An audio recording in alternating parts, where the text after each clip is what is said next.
After my wife's funeral, I was handed something small, an old savings passbook she'd kept hidden for years. My daughter glanced at it and laughed. "Throw it away, Dad. Mom never had money." I almost believed her. But when I brought it to the bank, the room went quiet. The manager looked at me and said, "Please wait here." Even the director stopped cold. That's when I knew some truths don't come to you. You have to go find them. Thank you for being here. Before I continue, share in the comments where you're watching from. We're all coming from different places, but some moments feel universal. If your spouse left you something small and unexplained, would you trust it?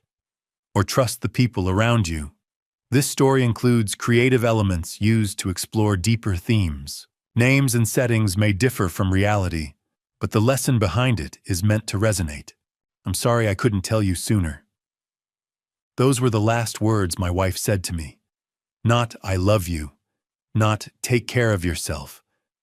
Just an apology that made no sense. I stood beside Claudia's casket now 3 months after she'd slipped away in her sleep, and those words still haunted me. The Ollinger Chapel smelled like lilies and furniture polish. 57 years old. That's all the time she got. And for the last 2 of them, she'd barely looked me in the eye. I didn't understand it then. I don't understand it now. "Dad." Natalie appeared at my elbow, her hand light on my arm. My oldest daughter wore black like she'd been born to it, sleek dress pearls, perfect makeup that somehow made her tears look graceful. "Are you okay?" I nodded, though we both knew it was a lie. Across the chapel, Hannah stood by herself near the wall. My youngest daughter wore a simple black dress, her brown hair pulled back in a plain ponytail. She looked small, alone. Before I could say anything, a man in a gray suit approached us, Douglas Sinclair. I recognized him vaguely, one of Claudia's colleagues. "Mr. Walsh." He extended his hand. "I'm so sorry for your loss. Claudia was a remarkable woman." He reached into his jacket and pulled out a manila envelope.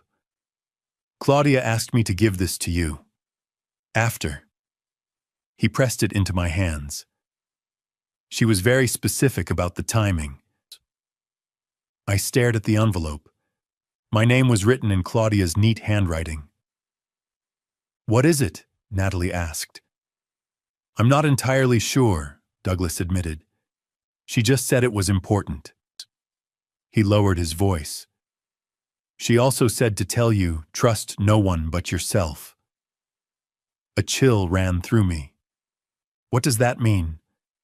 "I don't know, Mr. Walsh."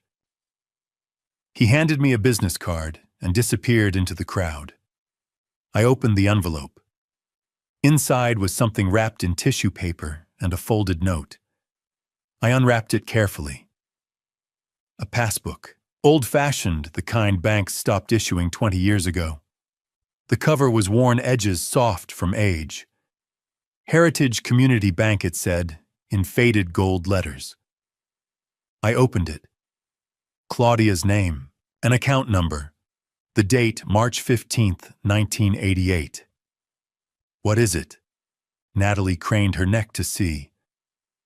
"A savings passbook." I flipped through page after page of entries, numbers I didn't understand, dates going back decades. Natalie laughed. Not cruel, not quite, but close. "Just your savings account." "That's what she left you." She plucked it from my hands, squinting. "Dad, this is ancient. Mom probably forgot she even had this." She handed it back. "An old passbook. Mom never had money, Dad. She clipped coupons her whole life. Whatever's in there is probably empty." She patted my arm.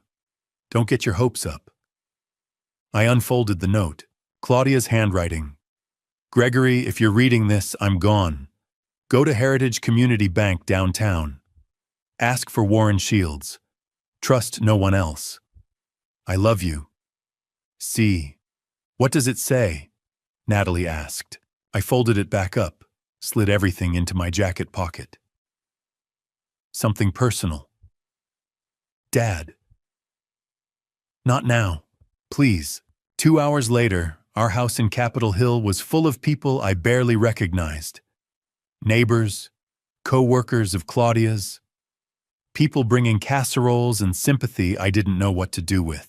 I stood in the kitchen, staring at nothing. Dad, you should eat something. Natalie appeared with a plate. You haven't had anything all day. I'm not hungry. She set the plate on the counter. Okay, I'm going to start cleaning up a bit.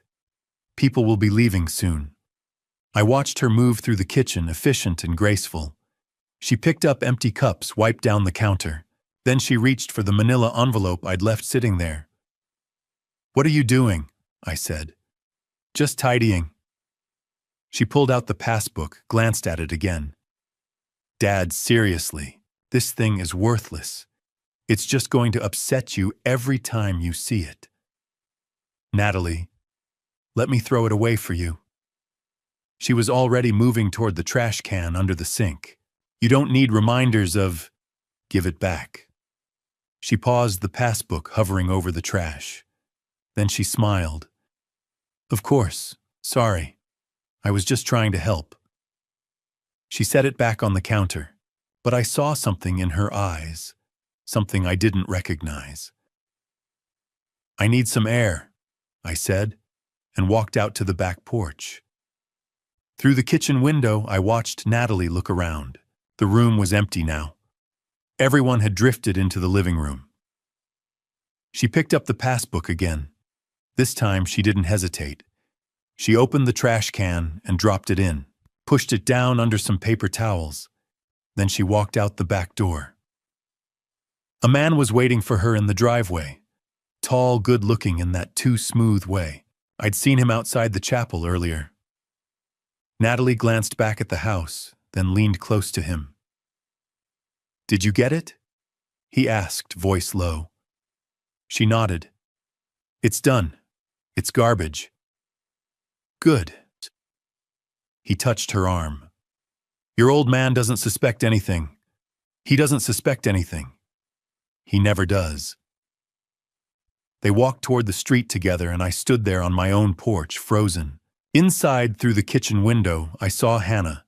She'd come in from the living room. She was standing by the trash can, staring down into it. Slowly, she looked up. Our eyes met through the glass. She looked terrified. Then she turned and walked away. I couldn't sleep. The house was too quiet. That's what nobody tells you about grief. It's the silence that kills you. No sound of Claudia moving around in the bathroom. No soft breathing beside me in bed. Just emptiness that pressed down on my chest, like a weight I couldn't lift. At 4:30 in the morning, I gave up trying. I sat on the edge of the bed in the dark, my mind circling back to the same thing it had been circling since yesterday. The passbook. Natalie's hand hovering over the trash can. Let me throw it away for you. And then later, through the kitchen window, watching her drop it in, watching her walk out to that man in the driveway. It's done. It's garbage. Why would she throw it away? Claudia had left it for me, specifically, with instructions. Trust no one but yourself. I stood up, pulled on my robe, and walked downstairs. The kitchen was dark, except for the small light over the stove. The house still smelled like the casseroles people had brought yesterday, like sympathy and obligation. I stood there for a moment, staring at the trash can under the sink. 58 years old. That's what I was. 58 years old. And I was about to dig through garbage at dawn, looking for answers my wife couldn't give me while she was alive. I opened the cabinet, pulled out the trash bag. It wasn't full, we'd just changed it yesterday morning before people arrived. I set it on the floor, untied it, and started pulling things out. Paper towels, an empty casserole dish someone had left, coffee grounds, a crumpled napkin. And then I felt it. The worn cover. Soft edges. I pulled the passbook out carefully, like it might disintegrate in my hands. There was coffee grounds smudged on one corner, a wet spot from something I didn't want to identify. I wiped it off with a paper towel and carried it to the kitchen table. My hands were shaking. I sat down under the dim stove light and opened it to the first page. Claudia Coleman Walsh. Account number 4782-0156-9933. Date opened March 15, 1988. 37 years ago. We'd been married for 22 years then. Hannah was just a baby. Natalie was 5. And Claudia had opened a savings account I knew nothing about. I flipped through the pages, entry after entry, small deposits mostly. $50 here, $100 there, sometimes $200. The dates were regular every month, sometimes twice a month. Page after page of Claudia's financial life laid out in faded ink and stamped numbers. I turned to the last page. The final entry was dated 2 weeks before she died. February 10, 2025. There was a deposit amount $200 and then a balance. But the balance was smudged like someone had gotten the page wet. I could make out the first few numbers, maybe a 3, maybe a 0, but the rest was illegible. And underneath, stamped in red ink, were 7 lines of text. Unauthorized access attempt, March 15, 2024. Unauthorized access attempt, June 22, 2024. Unauthorized access attempt, August 9, 2024. Unauthorized access attempt, October 30, 2024. Unauthorized access attempt, December 14, 2024. Unauthorized access attempt, January 20, 2025. Unauthorized access attempt, February 3, 2025. I stared at the red stamps 7 times. Someone had tried to access Claudia's account 7 times over the course of nearly a year. The last attempt was just 2 weeks before she died. Who and why hadn't she told me? I set the passbook down, hands still trembling, and pulled the note from my robe pocket. I'd read it yesterday at the chapel, but I read it again now. Gregory, if you're reading this, I'm gone. I'm sorry I couldn't explain while I was alive. I was protecting you. Go to Heritage Community Bank downtown. Ask for Warren Shields. Don't go to anyone else. Don't tell anyone what you find. Trust no one but yourself. I love you. I always have. See, protecting me from what I looked at the 7 red stamps again. Unauthorized access attempts. Someone had been trying to get into Claudia's account. Repeatedly. For almost a year. And she'd known about it. She'd kept the passbook, kept the evidence, but never said a word to me. Trust no one but yourself. I thought about Natalie yesterday. Her hand on my arm. Don't get your hopes up, Dad. Her dismissive laugh. Mom never had money. And then later. Let me throw it away for you. I thought about the man in the driveway. Did you get it? It's done. It's garbage. My daughter had thrown away something my wife explicitly left for me. Something Claudia had protected. Something she'd kept safe through 7 attempts to access it. Why I stood up, the passbook clutched in my hand, and looked out the kitchen window. The sky was starting to lighten, not quite dawn, but close. The neighborhood was still asleep. Houses dark, streets empty. Somewhere in this quiet house, my daughters were sleeping. One of them had looked terrified when she saw the passbook in the trash. The other had thrown it there, and I didn't know which scared me more. I looked down at the passbook again, at the 7 red stamps, at Claudia's instructions. Heritage Community Bank, Warren Shields. Trust no one. I folded the note carefully and put it back in my pocket. Wiped the passbook clean one more time. Held it like the fragile, dangerous thing it was. Who tried to access your account, Claudia? I whispered to the empty kitchen. And why didn't you tell me? The house stayed silent. But now I knew where to find answers. Heritage Community Bank didn't open until 9, but I was standing outside the glass doors at 8:30. I'd barely slept after finding the passbook, just sat at the kitchen table in the dark, staring at those 7 red stamps trying to make sense of what I was seeing. By the time the sun came up, I'd made coffee I didn't drink and gotten dressed in the first clean shirt I could find. I had to know. The lobby was empty when they unlocked the doors. Marble floors, high ceilings, the kind of old bank that had been here since before Denver became whatever it was now. A young teller looked up from behind the counter. "Can I help you?" "I need to see Warren Shields," I said. My voice sounded strange, hollow. "Do you have an appointment?" I pulled the passbook from my jacket pocket and set it on the counter between us.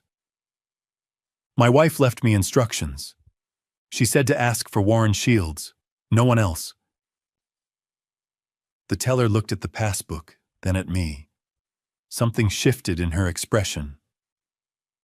"One moment, please." She disappeared through a door behind the counter. I stood there holding on to the edge of the marble like it was the only solid thing left in the world. 2 minutes later, a man emerged. 50s, maybe. Gray hair, wire-rimmed glasses, a suit that looked like he'd worn it every day for 20 years. He walked straight to me. "Mr. Walsh." "Yes." "I'm Warren Shields, branch director." He extended his hand. His grip was firm, certain. "I've been expecting you. Please follow me."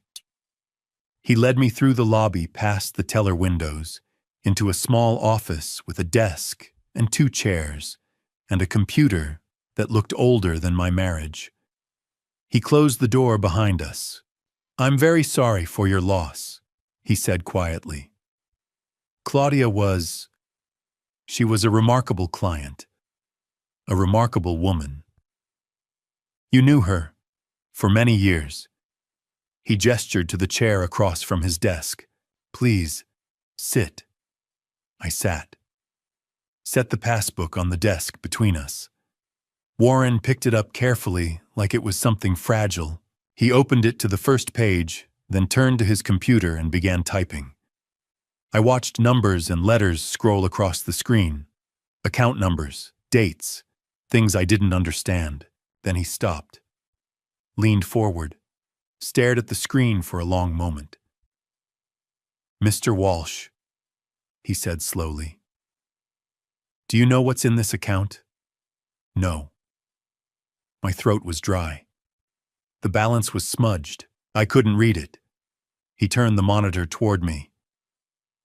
"Account 4782-0156-9933. Account holder: Claudia Coleman Walsh, joint holder, Gregory Walsh, added February 15, 2022, current balance $3,047.612. 83. $3,047,612. I stared at the number until it stopped making sense, until the digits blurred into something abstract. Unreal. "That can't be right," I heard myself say. "I assure you it's correct." Warren's voice was gentle. "Your wife opened this account in 1988. She made regular deposits for 37 years, small amounts mostly, never enough to draw attention, but consistent, disciplined." He paused. "The compound interest over that time period is substantial. 37 years. I did the math in my head. 37 years was... Hannah was born in 1995. Natalie in 1990. Claudia had started saving 2 years after Natalie was born, before I'd gotten my promotion at the engineering firm. Back when we were living in the small rental on York Street and eating spaghetti 3 nights a week because that's what we could afford. "I didn't know," I said. "She never told me. She was very clear that you wouldn't." Warren folded his hands on the desk. 3 years ago, she came in and added you as a joint account holder. She said if anything happened to her, you needed immediate access. No probate, no delays. 3 years ago, right around the time the unauthorized access attempts started. The red stamps, I said, in the passbook, 7 of them. Warren's expression darkened. Yes, I need to explain those. He turned back to his computer, pulled up a different screen. Over the past year, someone has attempted to withdraw or transfer funds from this account 7 times. Each time using forged documents, forged signatures. Who? He didn't answer immediately. Instead, he opened a desk drawer and pulled out a manila folder. Thick, official-looking. He slid it across the desk to me. Security footage, he said. From each attempt. I opened the folder. Inside were printouts. Time-stamped photographs from the bank's security cameras. Black and white, grainy, but clear enough. The first photo was dated March 15th, 2024. A woman at the teller window, dark hair pulled back. Expensive coat. Confident posture. Natalie. I flipped to the next photo. June 22nd, 2024. Same woman, different outfit, same confident smile. The third, August 9th, Natalie again. I went through all 7. Every single one was my daughter. Different dates, different clothes, same face. She tried 7 times. Warren said quietly. The first 6 times she attempted to withdraw funds using a power of attorney document. But the signatures didn't match our records. Our system flagged them immediately. And the 7th time, she tried to change the account beneficiary, remove you, add herself. He paused. That attempt was made on February 3rd, 3 weeks before your wife passed. I set the photos down. My hands were shaking again. Why didn't you call the police? Your wife wouldn't let us. Warren's voice was careful now. Every time an attempt was made, the system automatically called Claudia for verification. Every time she declined to press charges, she said she would handle it herself. He looked at me. She also said specifically that you were not to be informed. Not until after she was gone. Why? I don't know, Mr. Walsh, but I can tell you this: 3 years ago, when she added you to the account, Claudia told me something. She said, Warren, if something happens to me, my husband is going to need answers, and he's going to need protection. She asked me to keep these records, all of them, the photos, the forged documents, everything. He pulled out another folder from his drawer, even thicker than the first. She was building a case, Warren said, against her own daughter. The words hung in the air between us. Against her own daughter. My daughter. Our daughter. $3 million.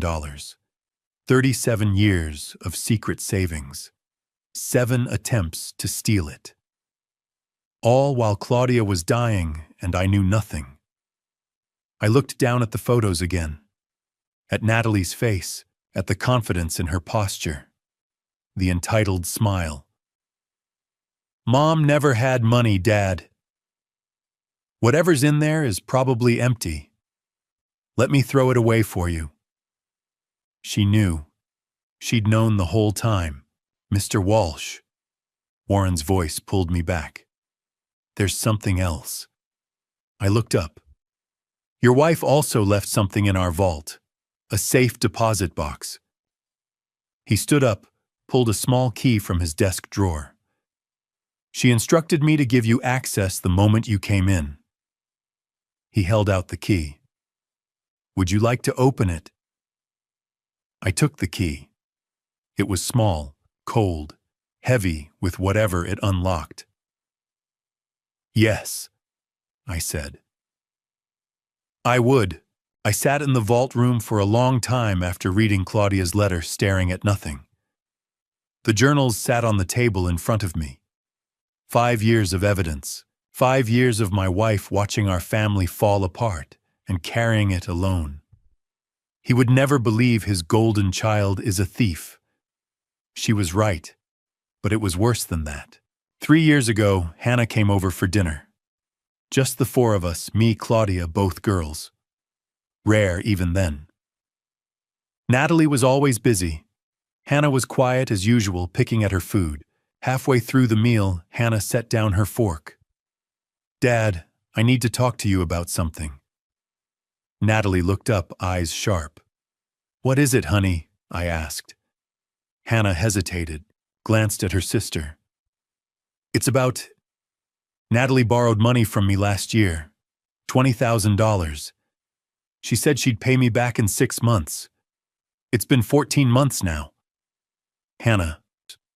Natalie's voice was soft, wounded. "I told you I'm working on it. Things have been difficult." "I know, but I'm struggling with rent and... You're bringing this up at dinner." Natalie's eyes filled with tears.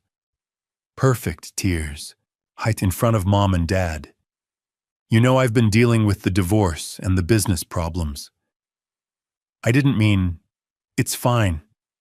Natalie stood up, dabbed at her eyes with a napkin. "I understand. You need your money. I'll figure something out."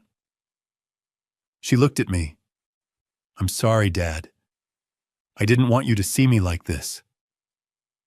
She was already grabbing her purse, heading for the door. I followed her to the driveway. "Sweetheart, it's okay.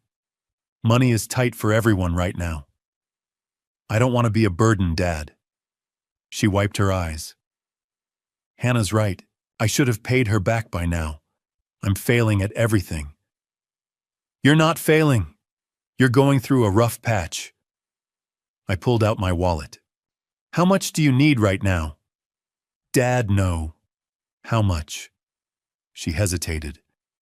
"If I could just borrow $30,000, I could pay Hannah back and cover expenses until the new contract comes through." "Done." I wrote her a check right there. "Pay Hannah back first. The rest is yours." She hugged me. "Thank you, Daddy. I don't know what I'd do without you." I watched her drive away. Then I went back inside. Hannah was clearing the table, her face red. Claudia stood by the sink, her back to me. "That wasn't fair to Natalie," I said to Hannah. "Ambushing her like that at dinner." Hannah's hands froze on a plate. Ambushing her. Bringing up money issues in front of everyone. If you needed to discuss it, you should have called her privately. I did call her 15 times. She never answers. She's going through a divorce, Hannah. Try to be more understanding. Understanding. Hannah's voice cracked. "Dad, she..." "That's enough." I didn't raise my voice. Didn't need to. "Your sister is struggling. The least you can do is show some compassion instead of jealousy." The word hung in the air. Jealousy. Hannah set the plate down carefully. Picked up her purse. "I should go." "Hannah." But she was already out the door. Claudia never turned around from the sink. Never said a word. 2 years ago, I came home from work and found Claudia sitting at the kitchen table, staring at nothing. I'd been noticing it more, the distance, the silence, the way she barely looked at me anymore. "Hey," I set my briefcase down.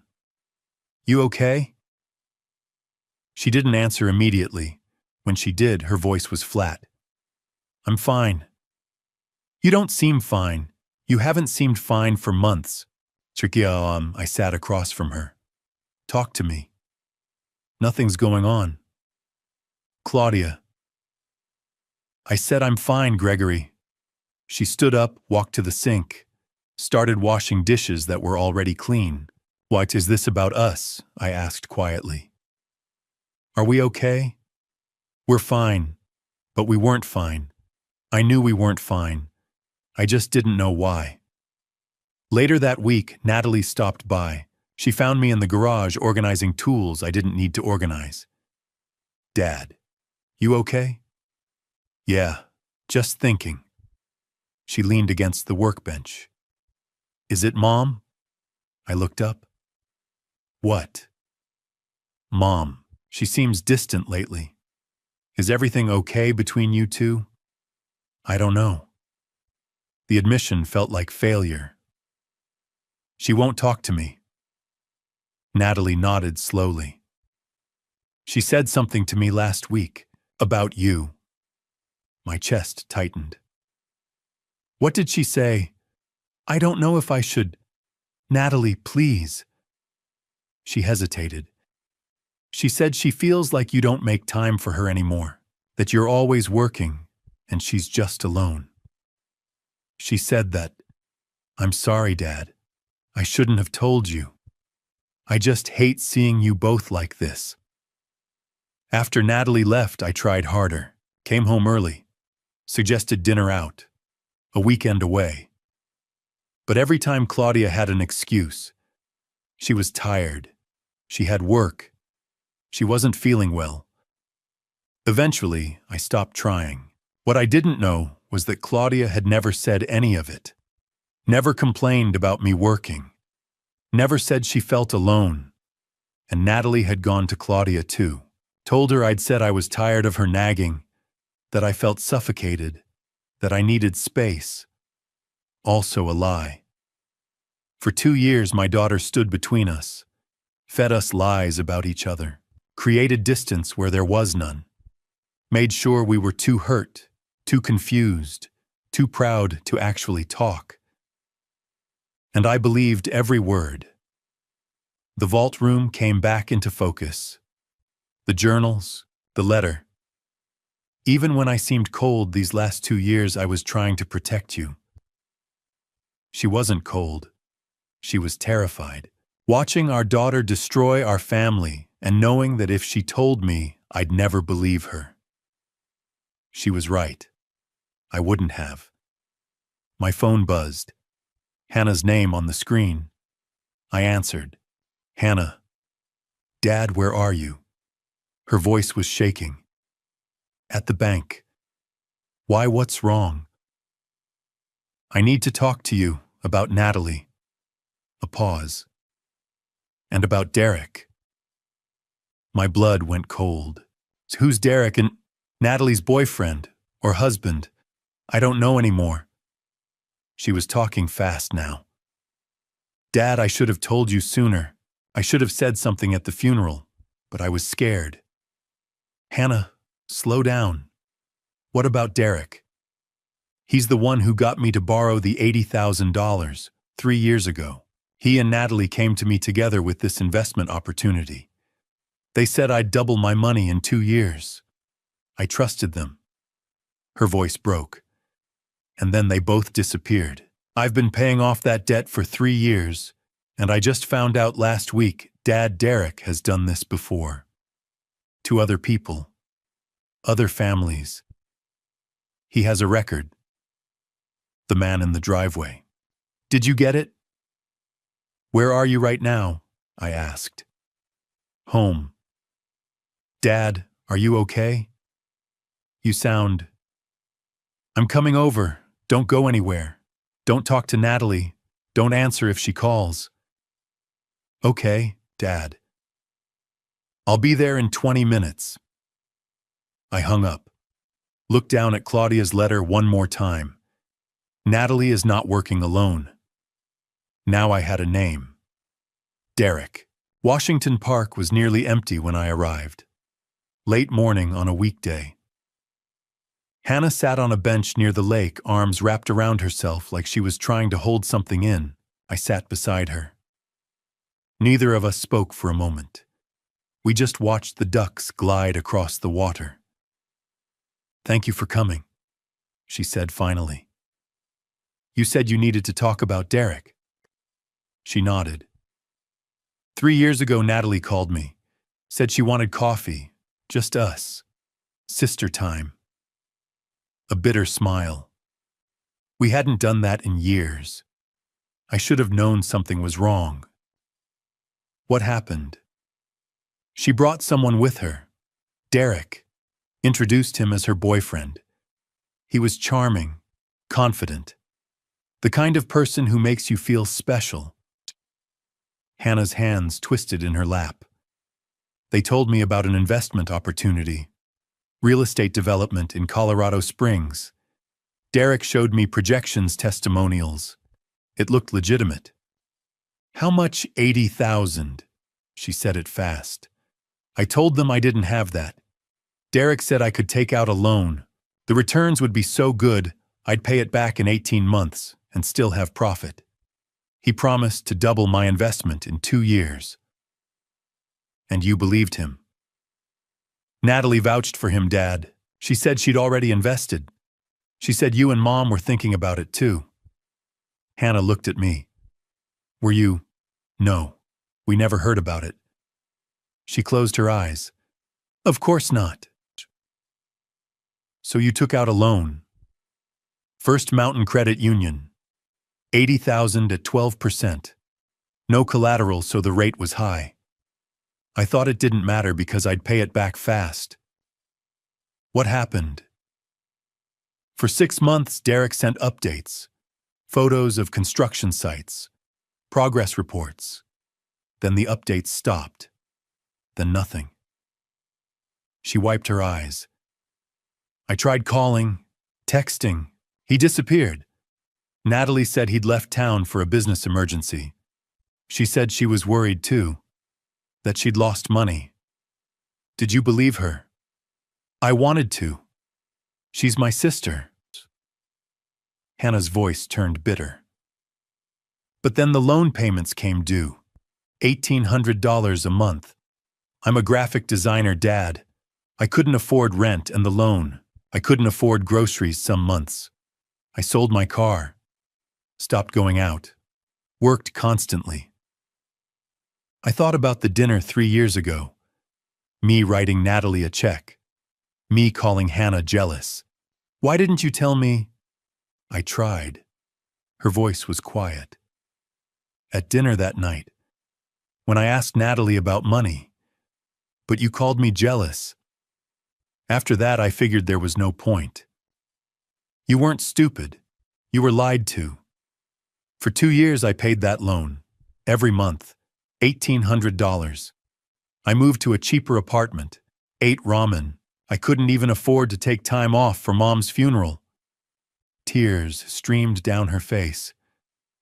Then 8 months ago, the credit union called. Said my loan had been paid in full. $80,000. Gone. They said it was anonymous. You didn't know who. I thought maybe Natalie felt guilty.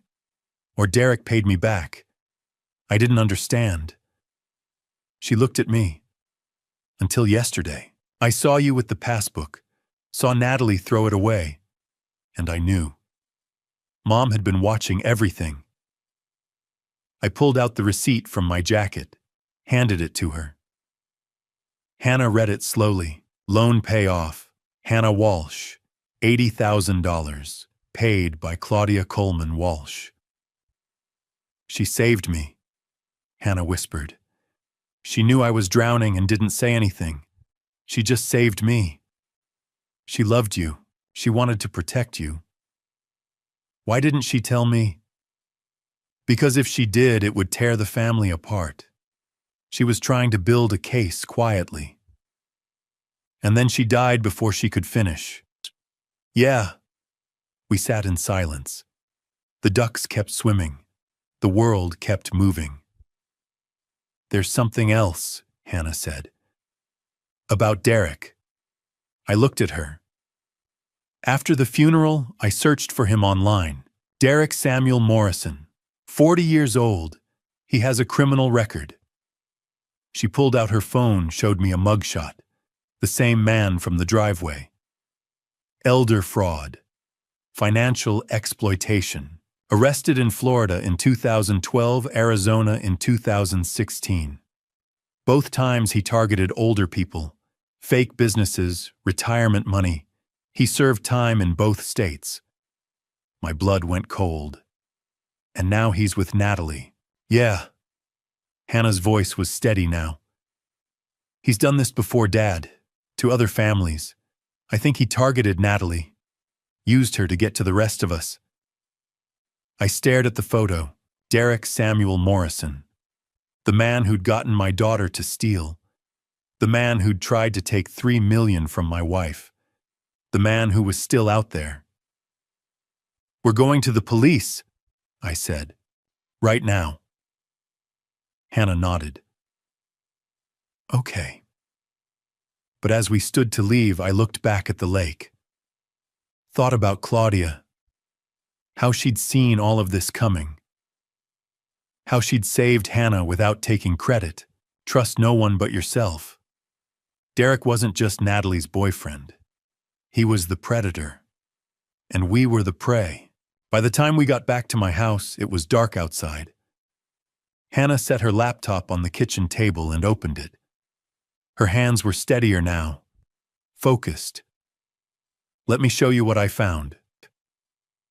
I pulled a chair beside her. She typed Derek Samuel Morrison into the search bar. The results filled the page. News articles, court records, mugshots, a trail of destruction stretching back over a decade. Here. She clicked on the first article.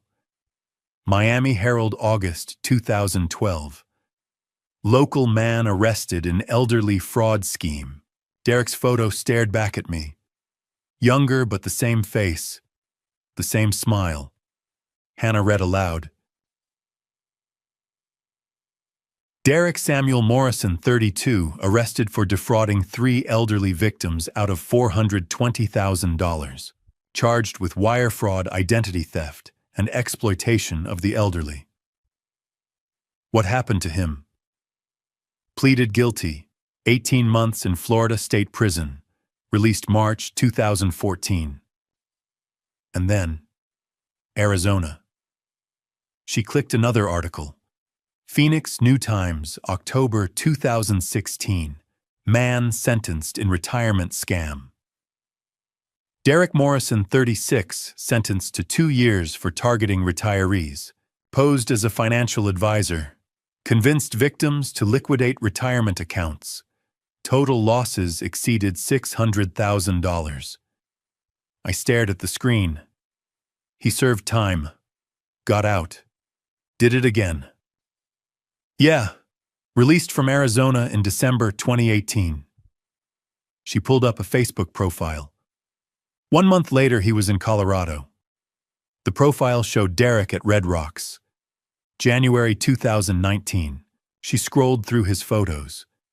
Most were ordinary hiking restaurants, concerts. Then she stopped on one dated April 2019. Derek and Natalie. His arm around her shoulders. Her smile bright and genuine. 6 years ago, I said quietly. Right when he got to Colorado. She clicked through more photos. May 2019 Rockies game.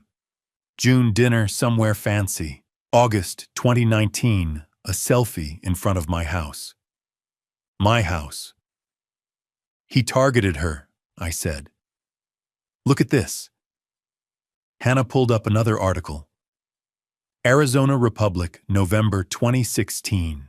2 women arrested in elder fraud case. 2 mugshots. Both women in their 30s. Both attractive, well-dressed. Melissa Craig and Jennifer Morrison, both romantically involved with Derek Morrison, arrested for conspiracy to commit fraud. Prosecutors allege the women helped Morrison identify and access victims.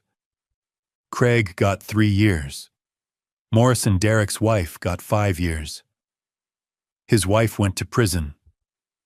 Both of them did. Or girlfriends. Hannah pulled up another article. The first was in Florida. Sarah Bennett helped Derek forge documents and access bank accounts. 2 years, I sat back. He finds women, uses them. When they get caught, he disappears.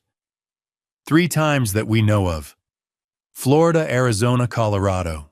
Same pattern. Meet a woman. Charm her. Get her to help him target people, usually family. When it falls apart, she goes to prison. He walks away. And now he's with Natalie. For 6 years. I thought about Claudia's journals. The first entry was March 2020, 1 year after Derek appeared. He spent a year getting close before Natalie started stealing. He's patient. Hannah clicked through more photos. Derek at Thanksgiving 2019. I barely remembered him being there. Just some guy Natalie was dating. Quiet, polite, forgettable. That was the point. Look at this. She pulled up a website. Morrison Financial Consulting. Professional logo. Sleek design. Photos of office buildings and happy clients. This is the company he used for my pitch. It looks legitimate, right? I scanned the page. Testimonials, performance charts, a Denver address. It's all fake. The address is a UPS store. The phone number's a burner. The testimonials are stock photos. This woman, she pointed to a smiling blonde. She's a Russian stock model, never invested $1 with Derek. I felt sick. How did you find all this? I've had 3 years to dig Dad. 3 years paying off that loan and wondering who he really was. She closed the laptop. He's a predator. He's careful. He's smart. And he's still out there. I stood up, walked to the window. The street outside was quiet. Ordinary. Somewhere out there, Derek Morrison was planning his next move. Or maybe he'd already found a new woman in a new state. There's one more thing, Hannah said. I turned around. She opened one of the folders I'd brought from the bank. You said Claudia left emails. Can I see them? I handed her the stack of printed emails. She flipped through quickly, then stopped. Look at the date. February 24th, 2025. The day Claudia died. The email was from Derek to Natalie. The subject line was blank. The old lady's gone. Now we just need to get rid of the passbook, and the old man won't know anything. Stick to the plan. I read it 3 times. The old lady's gone. Claudia had died that morning. By that evening, Derek was already planning how to cover it up. Stick to the plan. This wasn't opportunistic. This wasn't Natalie acting alone. Derek had been running this scheme for 6 years, waiting for Claudia to die so he could access the money, and Natalie had been helping him the entire time. We need to go to the police, Hannah said. Now. I looked at the email again. Derek's words, cold, casual, clinical. My daughter hadn't just fallen for a con man. She'd become his accomplice. And my wife had known, had documented everything, had tried to build a case strong enough to stop them both. Trust no one but yourself. I folded the email, put it back in the folder with the rest of Claudia's evidence. Let's go, I said. Hannah grabbed her coat. I grabbed the folder. Together, we walked out into the night. Somewhere out there, Derek Morrison was still free. But not for long. The Denver Police Department was busier than I expected for 9 in the morning. Phones ringing. Officers moving between desks. Fluorescent lights made everything look harsh and too real. Hannah and I stood at the front desk. I held the folder against my chest like a shield. Can I help you? The desk sergeant looked tired. I need to report a crime. Financial fraud. Elder exploitation. He picked up the phone. Let me get someone from financial crimes. 10 minutes later, a woman in a gray blazer appeared. Early 40s, dark hair, pulled back sharp eyes. Mr. Walsh, I'm Detective Rebecca Stone. Her handshake was firm. You said something about elder exploitation. My wife passed 3 months ago. She left documentation, evidence. Come with me. She led us to a small interview room. Gray walls, a table, 3 chairs. This is my daughter Hannah. Rebecca nodded. Have a seat. Tell me what's going on. I set the folder on the table, pulled out the passbook first. My wife saved $3 million over 37 years. I didn't know until after she died. Someone tried to access the account 7 times using forged documents. Rebecca picked up the passbook, flipped through it. Something sharpened in her eyes. Who? My daughter. Natalie. The bank has security footage. I pulled out the photos. Rebecca studied each one carefully. And these, she gestured to the journals. My wife documented everything. 5 years. Every lie. Every dollar stolen. Every manipulation. I opened the first journal. She started keeping records the day she discovered Natalie was forging her signature. Rebecca read silently. Her jaw tightened. She picked up the second journal. The third. Your wife was building a criminal case. I know. Why didn't she come to us while she was alive? She wanted ironclad evidence, and she was protecting me. She knew I wouldn't believe it. I looked down at my hands. She was right. Rebecca set the journals down. What else? I pulled out the receipts. $250,000 my daughter borrowed from me over 5 years. Never repaid. And this my wife paid off Hannah's $80,000 debt. A debt Natalie and her boyfriend created through a scam. So, boyfriend, Derek Samuel Morrison. Hannah showed Rebecca the mugshot. 2 prior convictions for elder fraud, Florida and Arizona. Rebecca's expression changed. She took the phone, studied the photo, turned to her computer. Derek Morrison.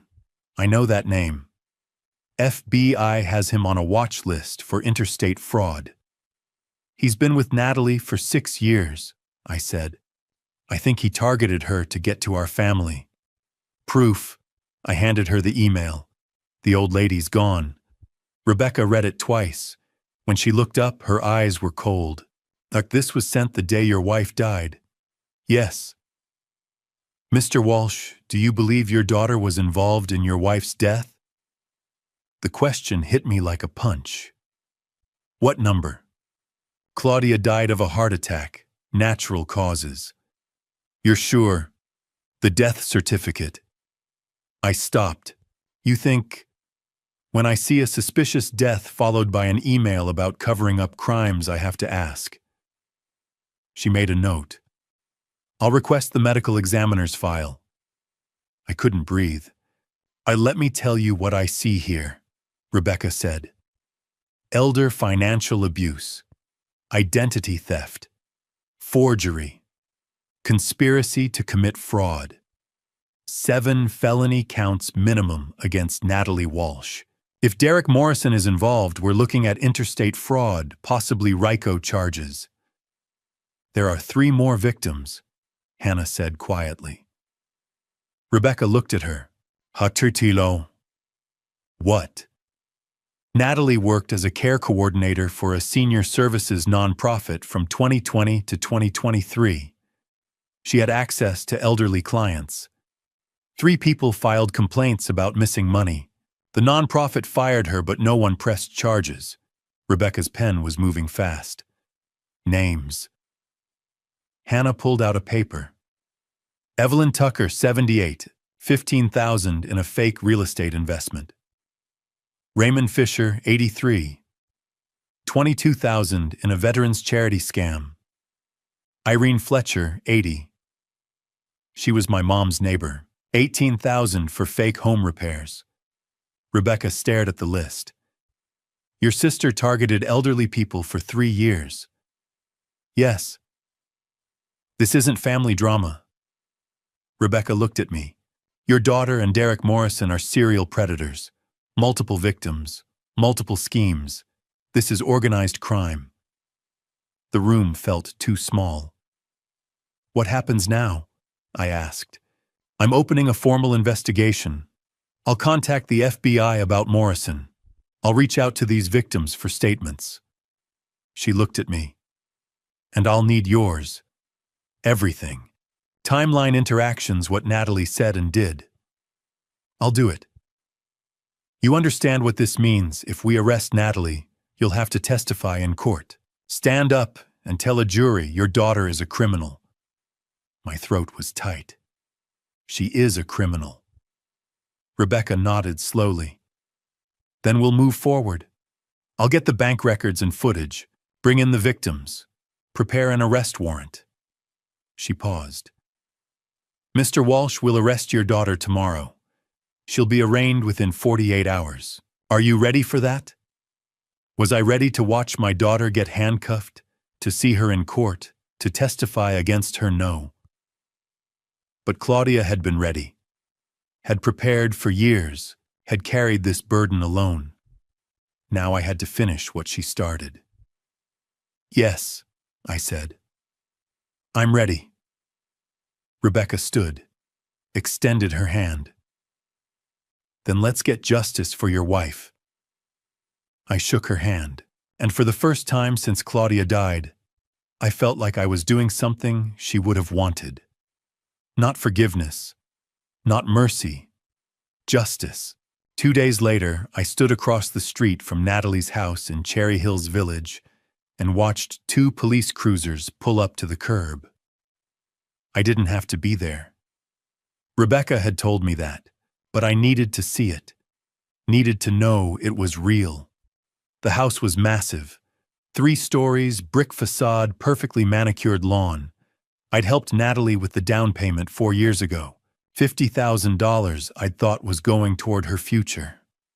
Now I knew where the money really came from. Rebecca got out of the first car. 2 uniformed officers followed. They walked up the curved driveway to the front door. Rebecca knocked. It took 30 seconds. Then the door opened. Natalie stood there in yoga pants and an expensive sweater. Her hair was perfect. Her makeup was perfect. She looked like she was about to head to brunch, not get arrested. She saw Rebecca's badge. Her face changed. Can I help you? Natalie Walsh. Yes. I'm Detective Rebecca Stone, Denver Police. I have a warrant for your arrest. Rebecca pulled out the paper. Our charges include elder financial abuse, identity theft, forgery, and conspiracy to commit fraud. Natalie's mouth opened. What, there must be some mistake. No mistake. Please turn around and put your hands behind your back. Wait. Wait. Natalie's voice rose. I need to call my lawyer. You can't just... You can call your lawyer from the station. Turn around. That's when Natalie saw me, standing across the street, watching. Her face went white. Dad. I didn't move. Dad, what's happening? What did you tell them? Rebecca pulled out handcuffs. Ma'am, I'm not going to ask again. No. No, this is insane. Natalie stepped back. Dad, tell them this is a mistake. Tell them. 2 neighbors had come out of their houses now, standing on their porches, watching. Dad, please. Natalie's voice cracked. Real tears now, or tears that looked real. I couldn't tell anymore. I made mistakes, okay, but I'm your daughter. You can't let them do this to me. I crossed the street, slowly, stopped at the edge of her driveway. Natalie looked at me like I was her last hope. Daddy, please. I know I messed up. I know I borrowed too much money. But we can fix this. As a family. We don't need the police. Please. I reached into my jacket, pulled out the journal, the one from 2023, opened it to the page I'd marked. October 12th, 2023, I read aloud. Natalie came by today, asked if I'd updated my will recently. I said no. She said, "Well, you're not getting any younger, Mom.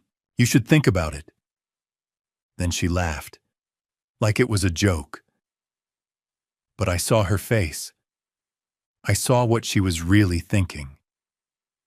Later, when she thought I couldn't hear, she was on the phone in the kitchen. She said, "I don't know how much longer I can wait. The old bitch needs to hurry up and die so I can finally get what's mine." Natalie's face went from white to gray. Mom wrote that 4 months before she died. I looked at my daughter, at this stranger wearing my daughter's face. "You wished her dead because you wanted her money." "That's not I never." Natalie's voice was shaking. "Dad, she misunderstood. I was talking about something else. A business deal, not her. Never her. Your mother was a CPA for 30 years. She didn't misunderstand numbers. She didn't misunderstand words. And she didn't misunderstand you." I closed the journal. "You're not my daughter anymore. My daughter died the day you chose money over your mother." Natalie's face crumpled. No, you don't mean that." "Turn around," Rebecca said quietly. Natalie turned. The handcuffs clicked. She started crying harder now. "Dad, please, I'm sorry. I'm so sorry. I'll fix it. I'll pay everything back. Please don't do this." But she wasn't sorry. She was caught. There's a difference. Rebecca led her toward the cruiser, read her rights. Natalie kept looking back at me, tears streaming down her face. "What about Derek?" I asked Rebecca. "He's gone. Left town 2 days ago. We have an alert out, but he's in the wind." She opened the back door of the cruiser. "FBI is looking for him now. Interstate flight. He'll turn up eventually." Natalie was put in the back seat. Through the window, I could see her crying. Could see her mouth moving. Probably still saying she was sorry. Still trying to manipulate. Still thinking there was a way out. The cruiser pulled away. A car pulled up behind it. Expensive. Black. A man got out in a suit that probably cost more than my mortgage payment. "Mr. Walsh." He extended his hand. I didn't take it. "Aaron Mitchell, I'm representing your daughter." "I know who you are." "Then you know I'm very good at what I do." He smiled. It didn't reach his eyes. "I've reviewed the preliminary charges. It's a lot of noise, but noise doesn't win cases. Evidence does. And evidence can be complicated. My wife left 5 years of documentation. Documentation written by a woman who sadly passed away and can't testify to its accuracy. A woman who, by your own admission, kept secrets from her husband. Who can say what was real and what was paranoia?" My hands clenched. "Are you calling my wife a liar?" "I'm saying grief does strange things to people. Makes them see patterns that aren't there. Make accusations that don't hold up in court." He adjusted his cufflinks. "My client will plead not guilty, and we'll see you in court, Mr. Walsh, where you'll have to stand in front of a jury and accuse your own daughter of wanting her mother dead. Think about how that's going to feel." He got back in his car, drove away. I stood there in the street. Natalie's neighbors had gone back inside. The street was quiet again. Normal, like nothing had happened, but everything had happened. My phone buzzed. "Hannah, Dad, are you okay?" I looked at Natalie's perfect house, at the life she'd built with stolen money, at the facade that was finally cracking. "No," I said, "but I will be." "Where are you?" "On my way home." I got in my car, drove away from Cherry Hills Village, away from the daughter I used to know. Rebecca had said Natalie would be arraigned tomorrow, that the trial would probably start in a few weeks, that I'd have to testify, stand up in front of a courtroom and repeat everything Claudia had written, everything Natalie had done. Aaron Mitchell thought that would break me. He was wrong. I'd already been broken. At Claudia's funeral, in the vault at the bank, reading 5 years of journals that showed me how blind I'd been. This wasn't breaking me. This was putting me back together. The courtroom smelled like floor polish and desperation. I'd been in courtrooms before jury duty, once a traffic ticket when I was younger, but never like this. Never sitting in the gallery watching my daughter at the defense table, her hands folded, her face carefully blank. 3 weeks had passed since the arrest. 3 weeks of sleepless nights and phone calls with Rebecca. 3 weeks of preparing myself for this moment. Hannah sat beside me. Her hand found mine and squeezed. The room was more crowded than I expected. Media in the back rows, Natalie's neighbors, people I didn't recognize. And in the third row on the left, 3 elderly people sat together. Evelyn Tucker, Raymond Fisher, Irene Fletcher, the people my daughter had stolen from. Irene caught my eye. She'd been Claudia's friend, had come to our house for coffee, had trusted us. She nodded once, her face sad but resolute. I nodded back. All rise. Everyone stood. Judge Patricia Morrison entered, a woman in her 60s with gray hair and sharp eyes that missed nothing. We sat when she did. The state of Colorado versus Natalie Elizabeth Walsh, the bailiff announced. Case number 2025-CR-001847. I looked at Natalie. She wore a navy suit. Her hair was pulled back. She looked smaller than I remembered. Younger. Like the daughter I used to know before Derek, before the stealing, before everything. Aaron Mitchell sat beside her, expensive suit, calm expression. On the other side of the room, Andrea Connolly stood at the prosecution table. Early 40s, dark suit, a stack of folders in front of her that I knew contained 5 years of Claudia's documentation. Ms. Connolly, Judge Morrison said, opening statement. Andrea stood, walked to the center of the room, looked at the jury, 12 people who would decide my daughter's fate. Thank you, Your Honor. Her voice was clear, strong. Ladies and gentlemen of the jury, this case is about trust, about family, and about what happens when someone violates both in the most calculated way possible. She gestured to a screen on the wall. A photo appeared. Claudia, smiling, alive. My chest tightened. This is Claudia Coleman Walsh. For 37 years, she saved money.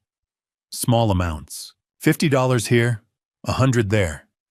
She was a CPA, a woman who understood numbers, understood planning. By 2025, she had saved $3,047,000. The jury leaned forward. Claudia never told anyone about this account. Not her husband, not her daughters. She kept it secret because she was afraid. Afraid of the defendant. Andrea pointed to Natalie, her own daughter, because for 5 years the defendant attempted to steal that money. 7 times. 7 separate attempts using forged documents, forged signatures, lies. Andrea clicked through images. The security footage from the bank. Natalie at the teller window. Different dates. Different clothes. Same face. The defendant didn't act on impulse. This was calculated. Patient. Cruel. While her mother was dying, the defendant was trying to steal her life savings. And when the attempts at the bank failed, the defendant turned to other victims. 3 more photos appeared. Evelyn, Raymond, Irene. Evelyn Tucker, 78 years old. The defendant convinced her to invest $15,000 in a fake real estate fund. Raymond Fisher, 83.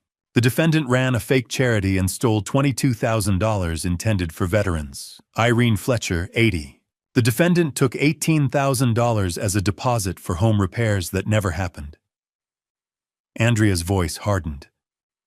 3 elderly victims. $55,000 stolen.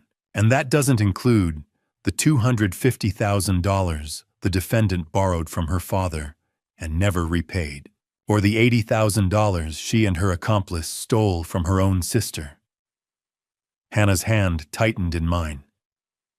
The charges are 7 counts of attempted fraud, 3 counts of elder financial abuse, identity theft, forgery, conspiracy to commit fraud. The evidence will show that Natalie Walsh is not a victim. She is a predator, and the jury will have the opportunity to hold her accountable. Andrea sat down.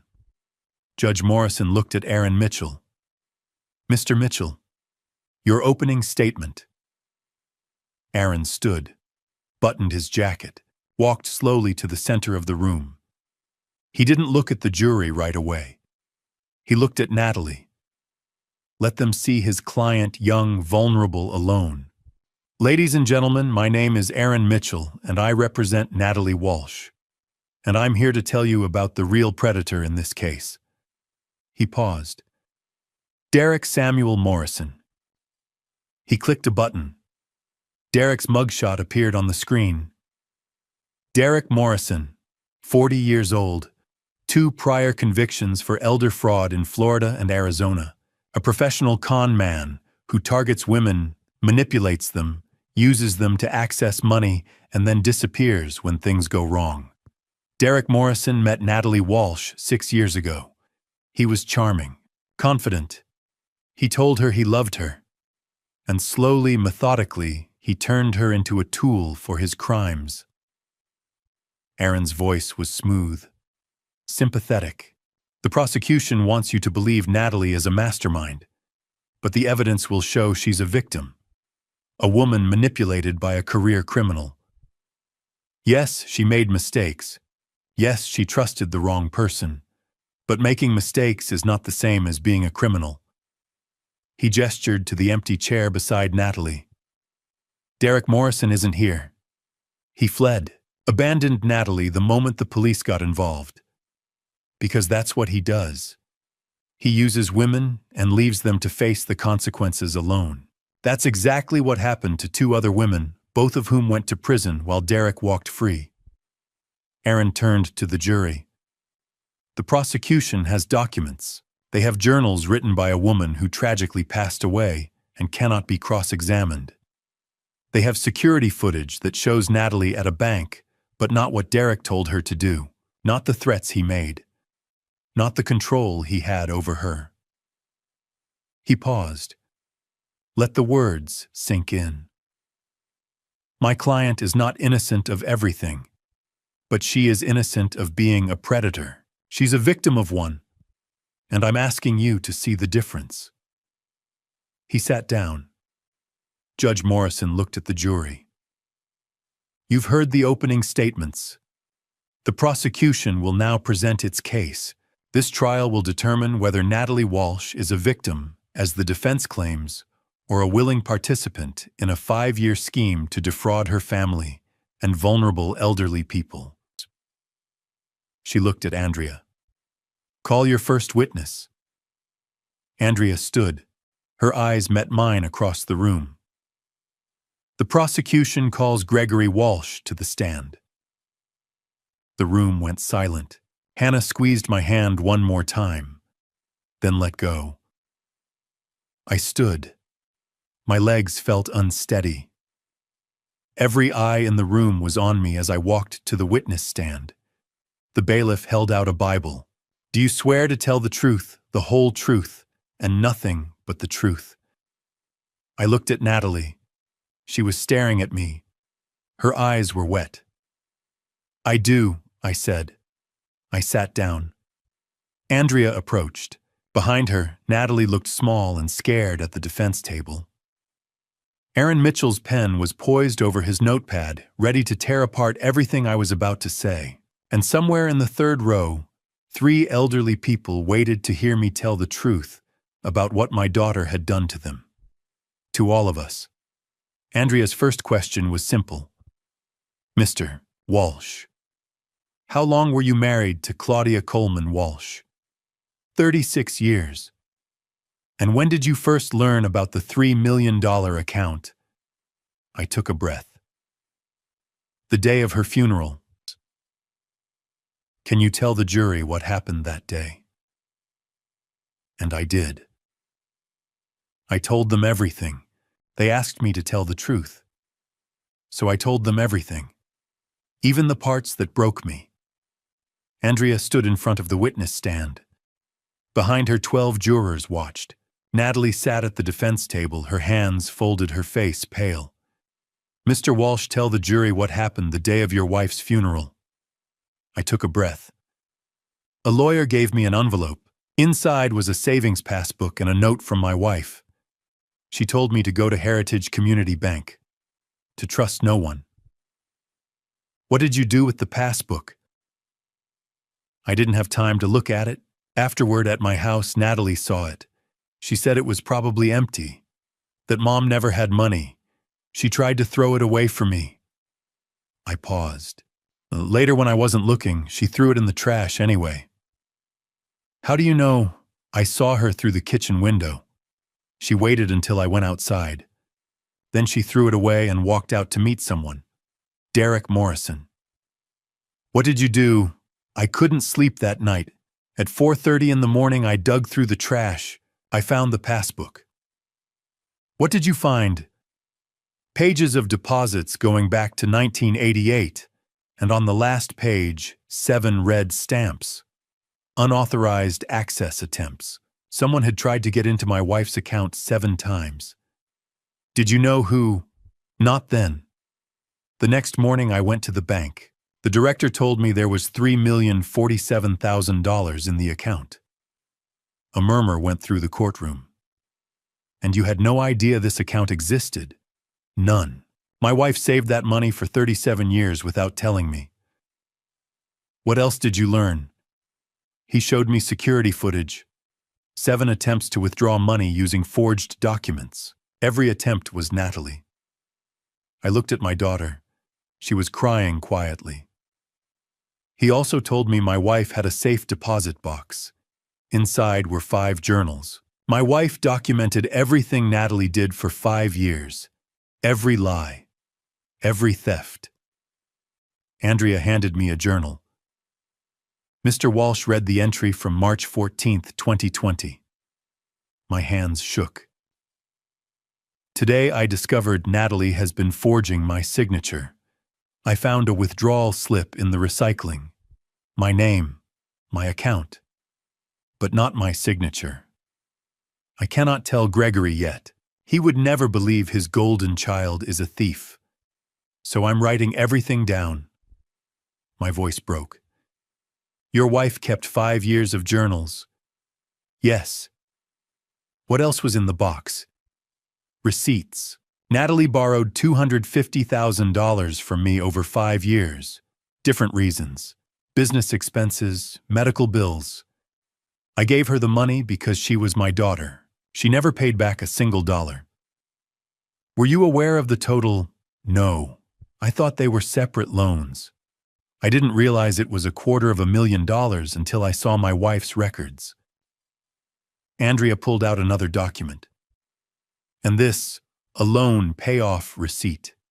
My wife paid off an $80,000 debt for my younger daughter Hannah, a debt Natalie and Derek created through a fake investment scheme. Your wife paid it without telling anyone. Yes, Hannah was drowning for 2 years and I never knew. Andrea picked up another journal. Read the entry from August 12, 2021. Natalie told Gregory I said he doesn't spend enough time with me. I never said that. She's creating distance between us. She wants us separated so she can manipulate us individually. It's working. Did your relationship with your wife change? Yes, she became distant, cold. I thought she didn't love me anymore, but it wasn't her. It was Natalie. She was lying to both of us, telling me my wife was upset, telling my wife I was tired of her. For 2 years, she kept us apart. Andrea walked to her table.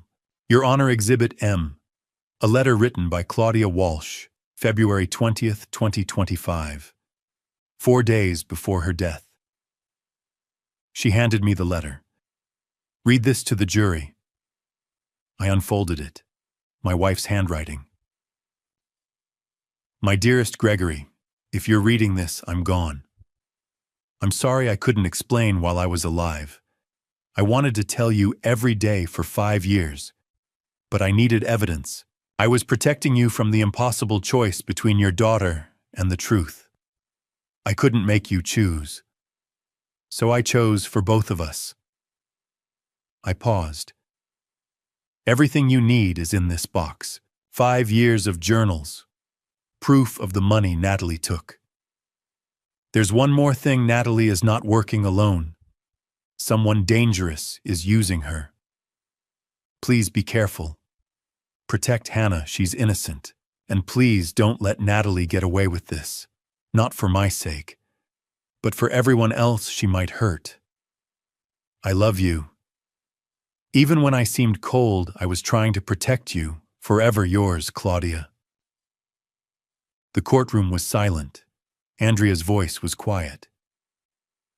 Your wife asked you not to let Natalie get away with this. Why? Because Natalie didn't just steal from us. She stole from 3 elderly people. Evelyn Tucker, Raymond Fisher, Irene Fletcher. I looked at them in the gallery. My wife knew if Natalie got away with it, she'd do it again. No further questions. Judge Morrison looked at Aaron. Cross-examination. Aaron stood. Mr. Walsh, isn't it possible your wife was confused, that she misunderstood Natalie's intentions? I looked at him. My wife was a CPA for 30 years. She documented every theft with dates, amounts, and methods. That's not confusion. That's evidence. Aaron's jaw tightened. No further questions. Court breaks for the day, Judge Morrison said. Resumes tomorrow at 9. I stepped off the stand. Hannah was there immediately, her arms around me. Across the room, Natalie watched. Her face streaked with tears. She mouthed something. Maybe, I'm sorry. I looked away. Because sorry doesn't fix 5 years of lies. Sorry doesn't bring Claudia back. And sorry doesn't save the people Natalie hurt. The bailiff led her away, and I walked out knowing I'd just destroyed my daughter to honor my wife. Before we go deeper into a simulated scenario of what unfolds next, and why it offers an important lesson for us, I'd really like to hear your perspective if you were in this situation. How do you think you would feel? Please share your honest thoughts in the comments so we can discuss them together. Please note, the next part of this story includes dramatized elements created for educational and storytelling purposes. If this style doesn't align with your preferences, I fully respect your choice to stop the video here. Justice doesn't feel like victory. It feels like closing a wound that will never fully heal. 4 hours after the jury left to deliberate, we got the call. They'd reached a verdict. I sat in the gallery beside Hannah. Her hand was in mine. Across the aisle, Evelyn Tucker, Raymond Fisher, and Irene Fletcher sat together. 3 people my daughter had stolen from. 3 people waiting to see if the system would protect them. The jury filed back in. 12 faces carefully blank. None of them looked at Natalie. That's when I knew. All rise. Judge Morrison entered. We stood, sat when she did. Has the jury reached a verdict? She asked. The 4-person stood. A woman in her 50s with gray hair. We have your honor. On the charge of elder financial abuse, count 1, how do you find guilty? Natalie's shoulders jerked. Aaron put a hand on her arm. Count 2, guilty. Count 3, guilty. The foreperson read through all 10 counts. Elder financial abuse, identity theft, forgery, conspiracy to commit fraud, attempted fraud, 7 counts. Every single one guilty. By the time she finished, Natalie was sobbing. Her hands covered her face. Her whole body shook. I felt nothing. No satisfaction. No relief. Just emptiness. Thank you, Judge Morrison said to the jury. You are dismissed. She turned to Natalie. Ms. Walsh, please stand. Natalie stood slowly. Aaron stood beside her. She was still crying, her face red and wet. Natalie Elizabeth Walsh. Judge Morrison's voice was firm. You have been found guilty on all counts. Before I pronounce sentence, I will hear victim impact statements. She looked at the gallery. Evelyn Tucker. Evelyn stood. She was small, 78 years old, wearing a purple cardigan. She walked to the front of the courtroom with careful steps. I trusted Natalie like a granddaughter. She said, her voice quiet but steady. She came to my home, drank tea in my kitchen, looked at photos of my late husband. She told me about an investment that would help me leave money for my grandchildren. I gave her $15,000, every penny of my savings. Her voice cracked. She took it and disappeared. I couldn't afford my medications for 6 months. I trusted her, and she stole from me. Evelyn sat down. Raymond Fisher stood next. He was 83, thin, with a veteran's cap. I served in Vietnam, came home, worked 40 years as a teacher, saved what I could for retirement. Natalie told me she was collecting for a veterans charity, showed me brochures, official-looking papers. I gave her $22,000. He looked at Natalie. You stole my retirement, money I earned serving this country, money I saved teaching kids. You looked me in the eye and lied. He sat down. Irene Fletcher stood last. She was 80, with white hair and kind eyes that were now filled with tears. Claudia Walsh was my friend, she said. My neighbor for 15 years. We had coffee every week, talked about our gardens, our children. When she got sick, Natalie offered to help me with home repairs. Said the roof needed work. Took $18,000 as a deposit. Irene's voice shook. The repairs never happened. And Claudia never knew her own daughter was stealing from her friends while she was dying. She looked at Natalie. You betrayed all of us. Your mother, your father, your sister, me, everyone who trusted you. Irene sat down. The courtroom was silent. Judge Morrison looked at Natalie. Do you have anything to say before sentencing? Natalie stood, wiped her eyes. I'm sorry, she whispered. I'm so sorry. I made terrible mistakes. I let someone manipulate me. I hurt people I love. If I could take it back, I would. I'm sorry. Aaron sat down. Judge Morrison's expression didn't change.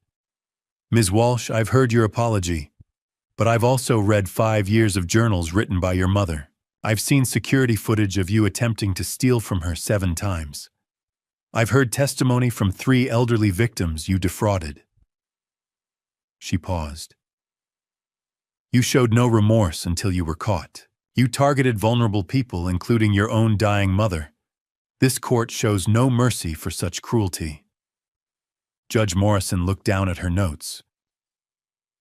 On counts 1 through 3, elder financial abuse, you are sentenced to 2 years on each count, to run consecutively. On counts 4 through 10, fraud and identity theft, you are sentenced to 1 year on each count concurrent. Total sentence 6 years in federal prison. Natalie collapsed into her chair. Aaron steadied her. Shaka dixoned. Additionally, the judge continued, you will pay restitution in the amount of $3,047,000 to Gregory Walsh and $55,000 to the 3 elderly victims. Upon release, you will serve 5 years of supervised probation. The gavel came down. This court is adjourned. Natalie was crying so hard now she couldn't stand. 2 bailiffs helped her up, led her toward the side door. She looked back at me one last time. I hope you're happy, Dad. I looked at my daughter, at the stranger wearing her face. I'm not happy, I said, but your mother finally is.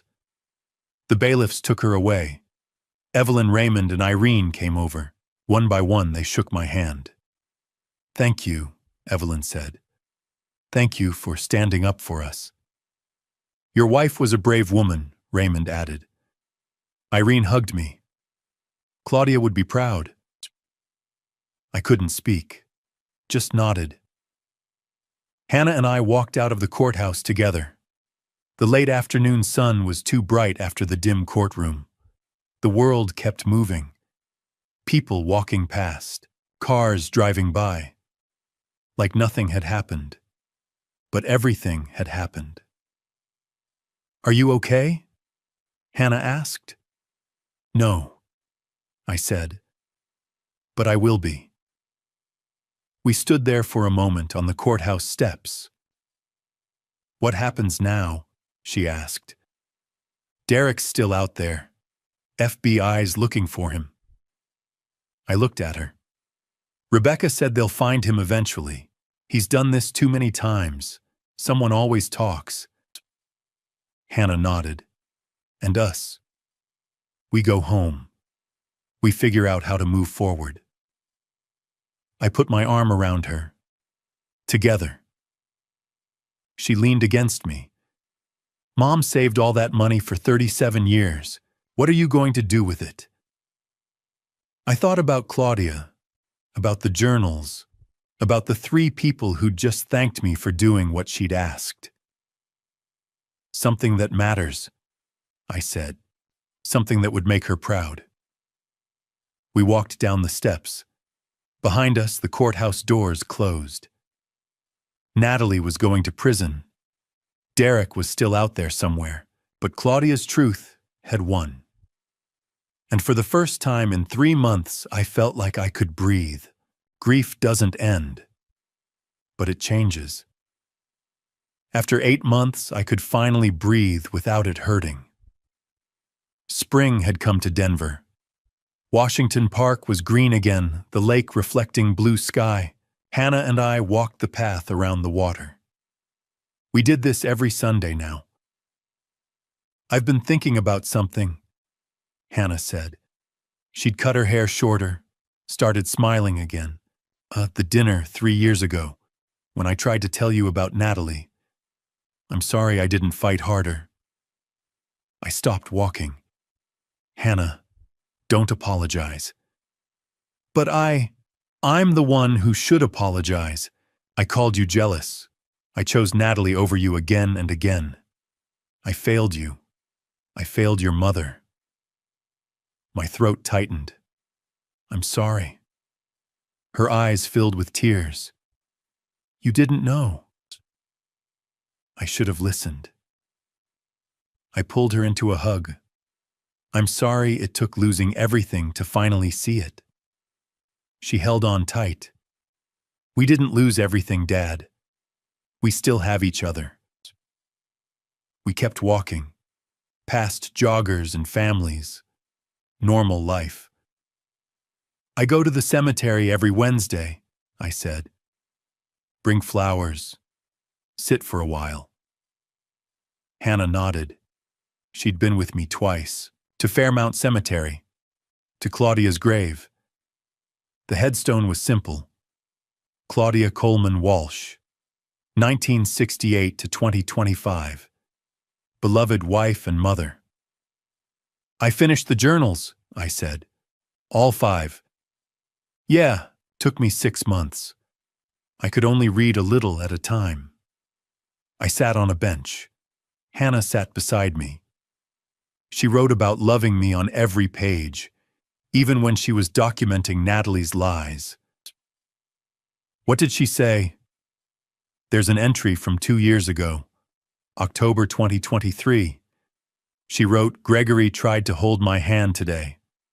I pulled away. It killed me. But I can't let him get close.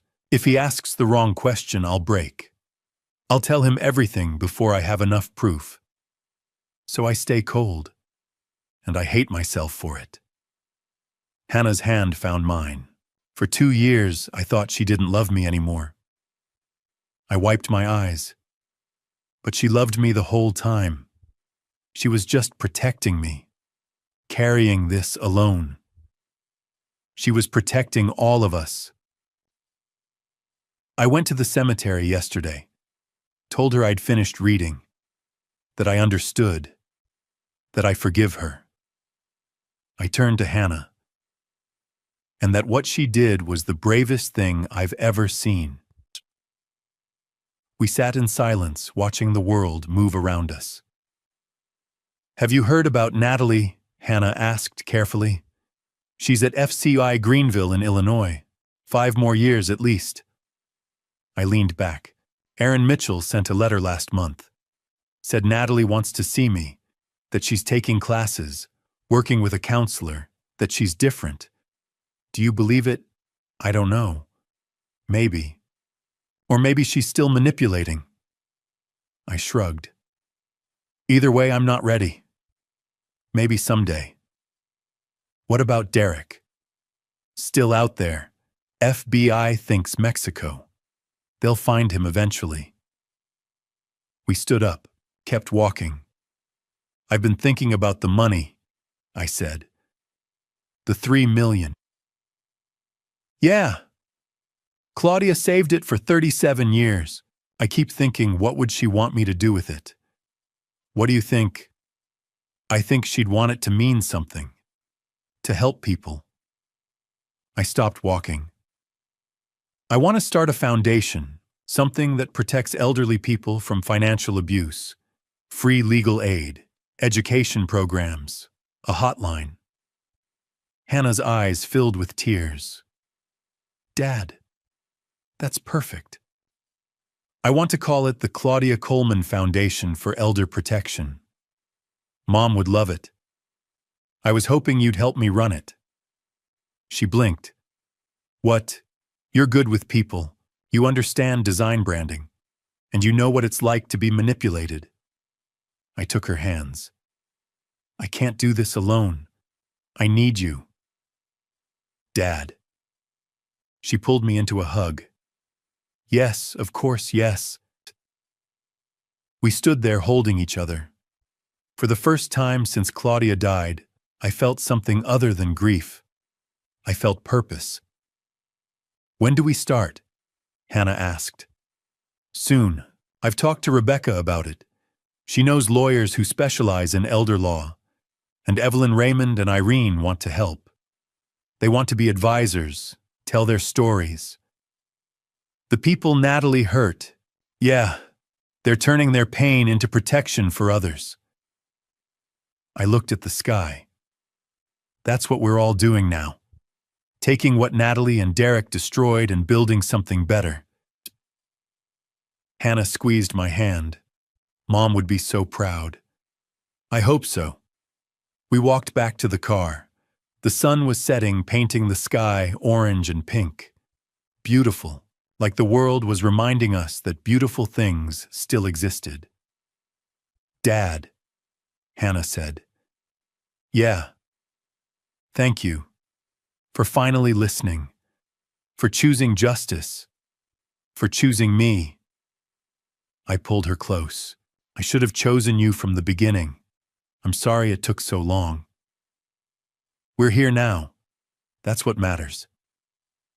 We got in the car, drove home through Denver's streets, past the courthouse where Natalie had been convicted. past the bank where Claudia had kept her secrets, past everything that had broken us, toward everything we were building together. My wife's money would have made Natalie rich. Instead, it's making the world a little safer.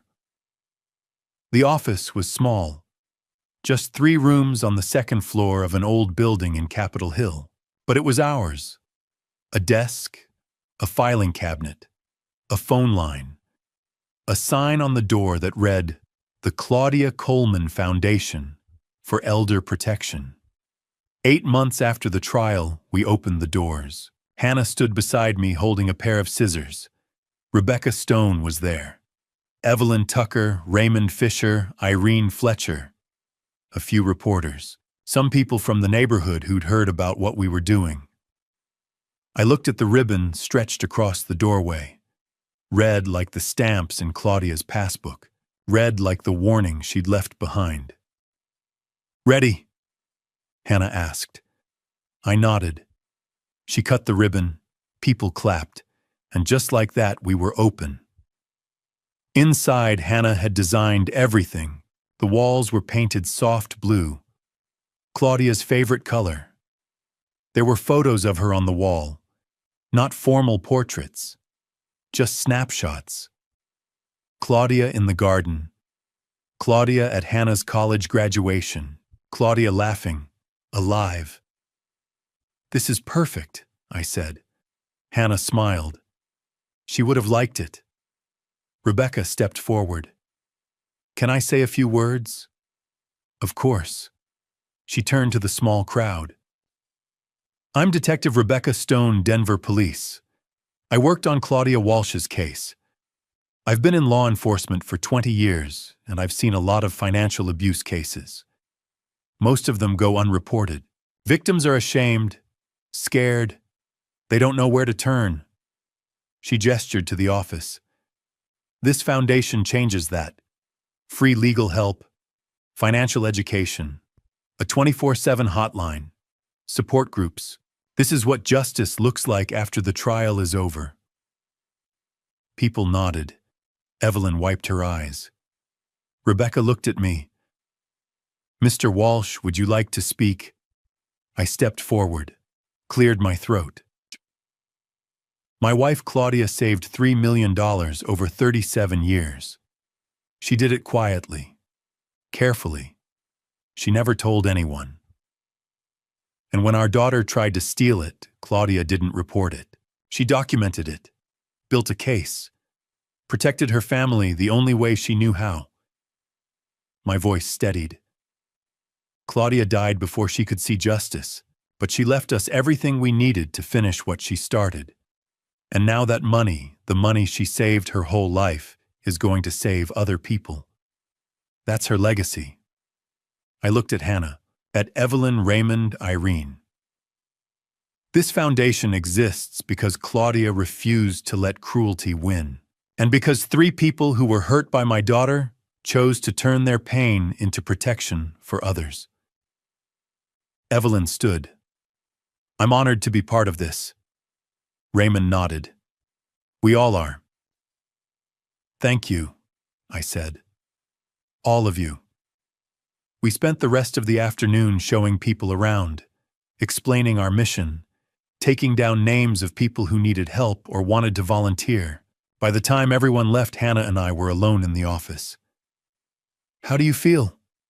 she asked. "Like we're doing something that matters." She smiled, pulled out her laptop. "I've been tracking our first 8 months. Want to see home? We've been open 8 months. No, but we've been working, taking calls, connecting people with lawyers. Rebecca's been helping behind the scenes." She turned the screen toward me. "The Claudia Coleman Foundation. 8-month impact report. 54 elderly individuals assisted, 12 cases prosecuted, $340. 000 recovered for victims, 8 support group meetings, held 120 people, attended financial literacy workshops." I stared at the numbers. 54 people. 54 people who might have lost everything. Now they have help, legal representation, someone who believes them. Hannah closed the laptop. Mom's money is doing exactly what she would have wanted. I looked at Claudia's photo on the wall, smiling, happy. Yeah, I said. It is. Hannah stood. I need to grab something from the car. Be right back. She left. I sat at the desk, looked around the office, at everything we'd built from grief and $3 million and a dead woman's determination. My phone buzzed. Rebecca. Gregory, you at the foundation. Yeah, we just finished the opening. Congratulations. Listen, I wanted to give you a heads up. We got a letter today, at the station. From FCY Greenville. My chest tightened. Natalie. Yeah, it's addressed to you. I'm having it forwarded, but I wanted to tell you first, in case you don't want to read it. What does it say? I can't open it. It's sealed, but the prison counselor called me, said Natalie's been in therapy, taking classes. She wanted to write to you. Okay. You don't have to read it, Gregory. You don't owe her anything. I know. Call me if you need anything. Thanks, Rebecca. I hung up. 2 days later, the letter arrived. I sat at the kitchen table staring at the envelope. Federal prison return address, Natalie's handwriting, neat, careful, like Claudia's. I almost threw it away, but I didn't. I opened it. Dear Dad, I know you'll never forgive me. I don't deserve it. But I want you to know I see now what I did. I destroyed the people who loved me most. I spent 5 years lying, stealing, manipulating. I told myself it was Derek's fault, that he made me do it, that I was a victim. I wasn't. I chose to hurt you. I chose to hurt Mom. I chose to hurt Hannah. Every time. Every lie. Every theft. Prison is giving me time to understand why. To see who I really was. A coward. A thief. Someone who valued money more than love. Mom knew, she knew for 5 years. And she didn't give up on me. She built a case, yes. But she also kept hoping I'd stop. That I'd wake up. I read the journals. The prosecution gave me copies. Every entry where she wrote about wanting to save me. Wanting to believe I could be better. I wasn't better. But I'm trying now. I'm taking classes. Accounting like Mom. Counseling. I'm learning about the people I hurt. About elder abuse. About what predators like Derek and like me do to families. I don't expect you to write back. I don't expect you to visit. I just wanted you to know I'm sorry. For everything. And I hope one day I can be the person Mom thought I could be. I hope you and Hannah are okay. I hope you're healing. Love, Natalie. I read it 3 times. Then I folded it. Put it in a drawer. Didn't throw it away. But didn't answer it either. Maybe someday, but not yet. Hannah came home an hour later. Found me at the table. You okay? Yeah. Natalie sent a letter. What did it say? That she's sorry. That she's trying to change. Do you believe her? I don't know. I looked at my daughter. My youngest. The one I should have protected better. But I'm not ready to find out. Hannah nodded, sat beside me. That's okay. You don't have to be. We sat in silence for a while. Then Hannah's phone buzzed. She looked at the screen.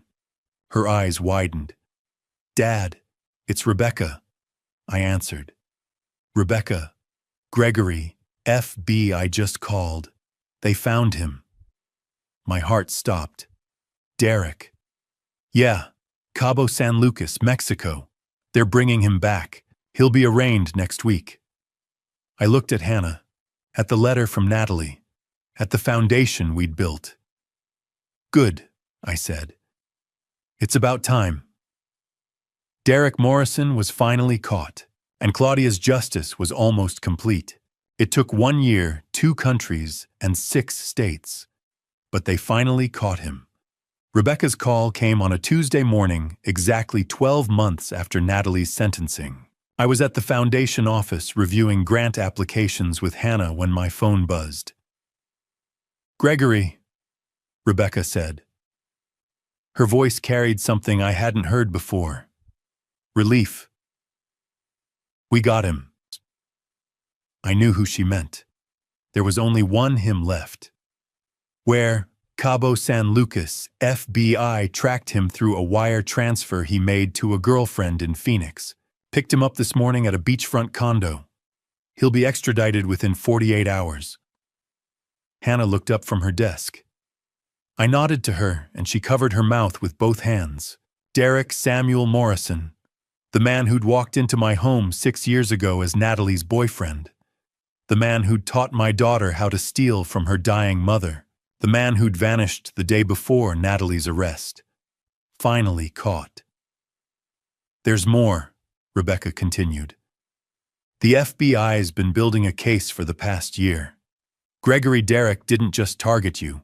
He hit 11 other families across 6 states: California, Arizona, Florida, Texas, Colorado, Oregon. 12 families total, including yours. I sat down slowly.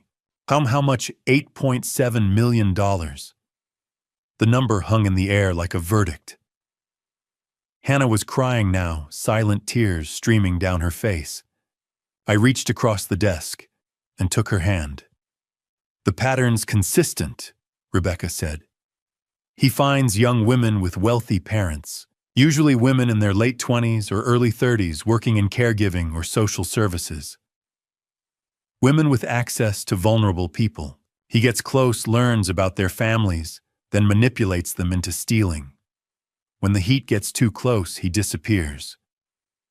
The women go to prison. He moves to the next state.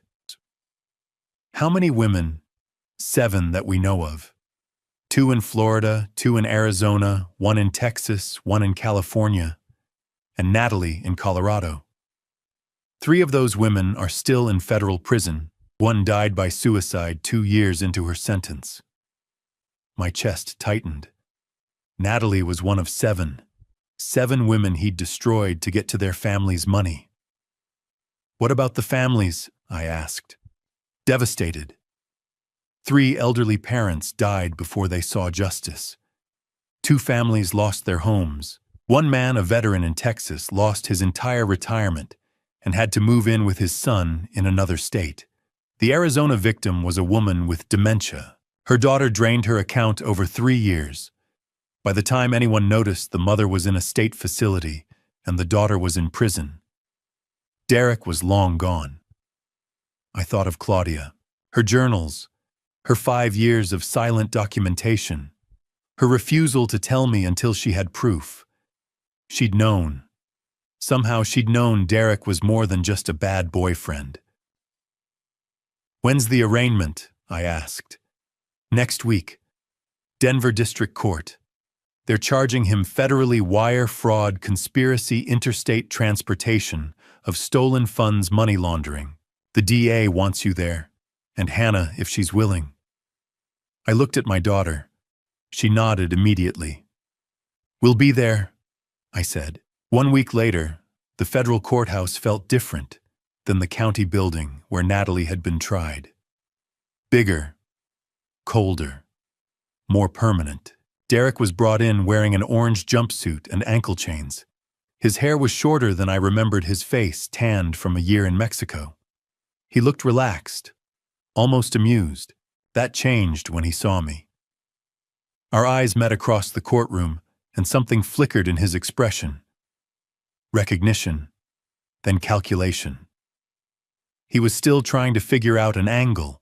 The judge, a woman in her 60s named Margaret Brown, reviewed the charges. 17 counts, each one carrying up to 20 years. Derek's attorney, a public defender who looked exhausted before the hearing even started, entered a not guilty plea. The judge set bail at $5 million, which might as well have been $5 billion.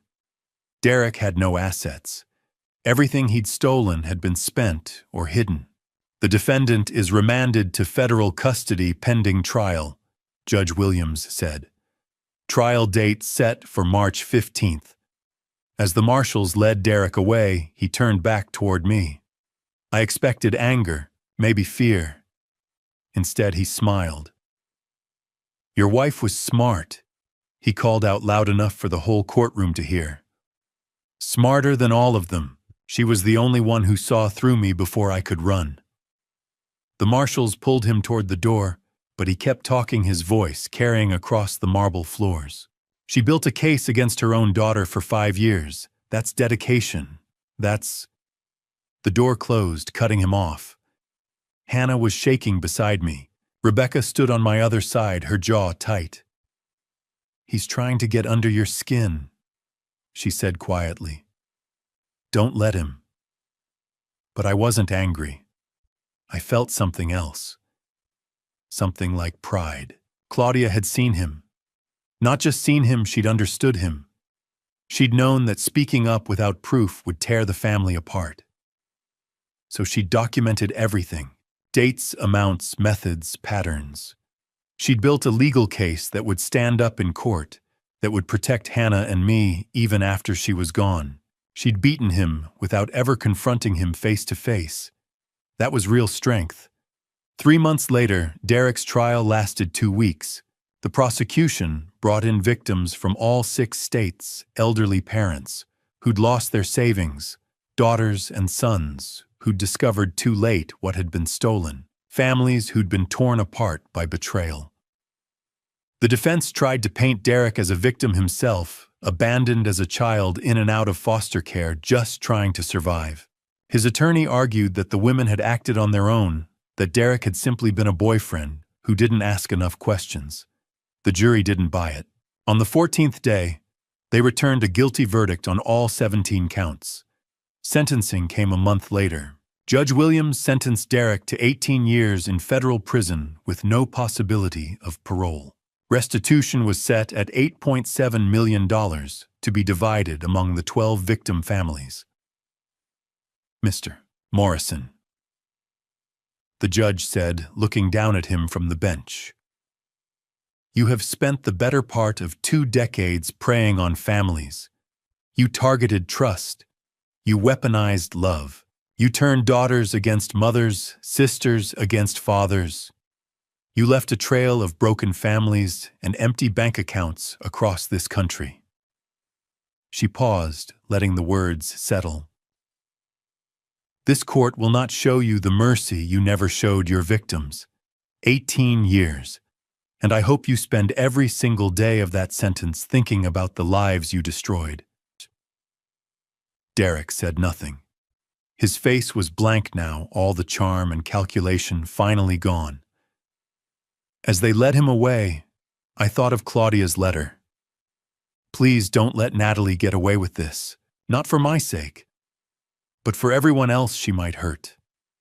Claudia hadn't just saved our family. She'd saved every family Derek might have targeted next. I drove home that afternoon with Hannah beside me. We didn't talk much. There wasn't much left to say. When I pulled into the driveway, I sat for a moment, with my hands on the steering wheel, looking at the house Claudia and I had bought 30 years ago. "It's really over, isn't it?" Hannah said quietly. "Yeah," I said. "It's really over." She reached over and squeezed my hand. "Mom would be proud of us." I nodded, not trusting my voice. "Claudia, if you're watching, we got him. Both of them." The Claudia Coleman Foundation had helped 54 people in 8 months, 12 prosecutions, $340,000 recovered, lives protected, families saved. Derek Morrison and Natalie Walsh were both in federal prison. And Claudia's legacy wasn't the money she'd saved. It was the people we'd protect with it. Justice didn't feel like victory. It felt like an ending, and maybe finally a beginning. 18 months after I found that passbook in the trash, I finally understood what my wife had been trying to tell me all along. The truth doesn't just set you free. It demands something from you first. It demands that you look at what you don't want to see, that you admit what you don't want to admit, that you choose what's right over what's easy. Claudia chose the truth, and it cost her everything. But in the end, it saved us all. I was sitting on a bench in Washington Park on a Sunday afternoon in late spring. Hannah sat beside me, rocking a stroller back and forth with one hand. Inside the stroller, wrapped in a pink blanket with her tiny fists curled against her chest, was my granddaughter, Claudia Grace Walsh, 3 weeks old.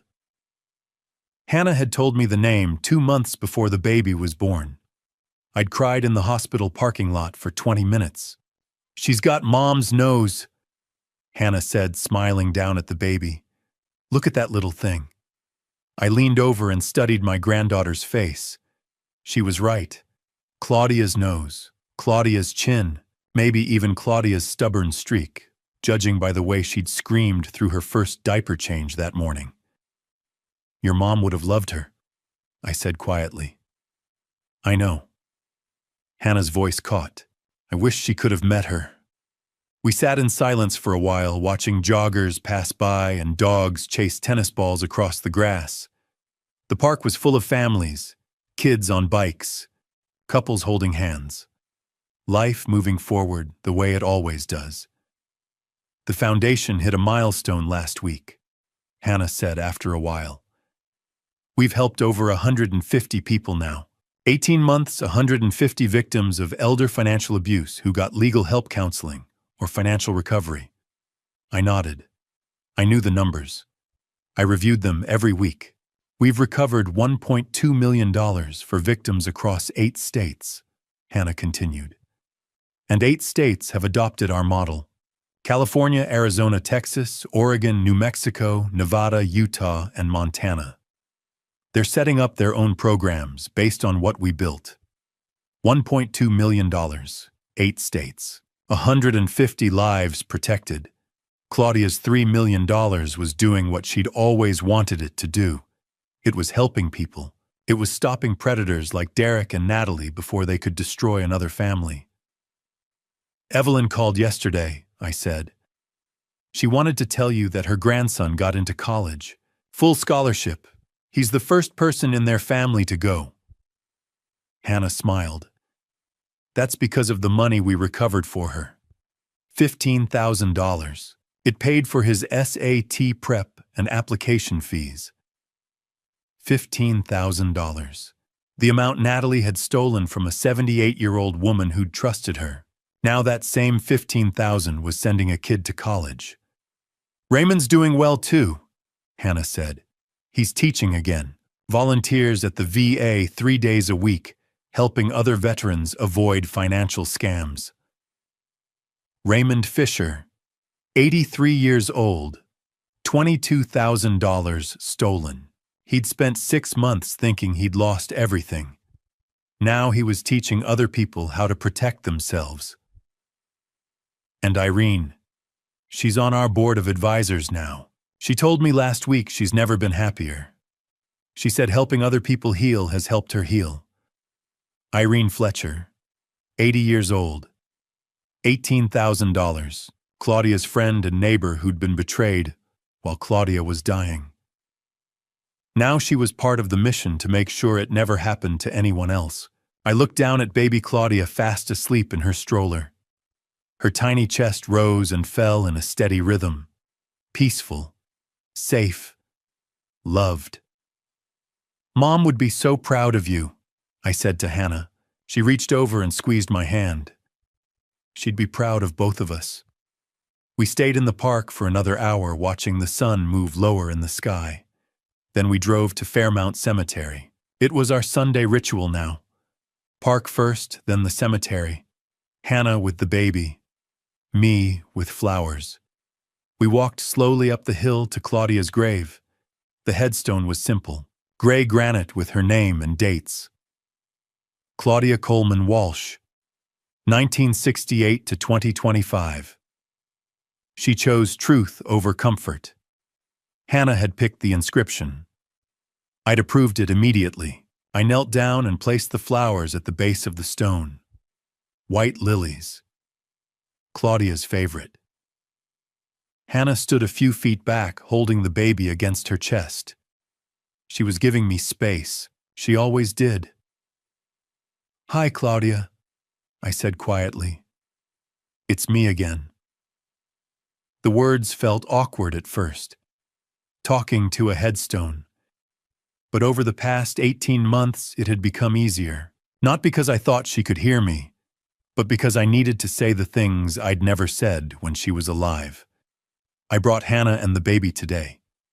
Your granddaughter, Claudia Grace. She's beautiful. You would have loved her so much. I traced my fingers over the letters of her name. The foundation hit 150 people this week. 150 Claudia. Can you believe that we've recovered over $1 million?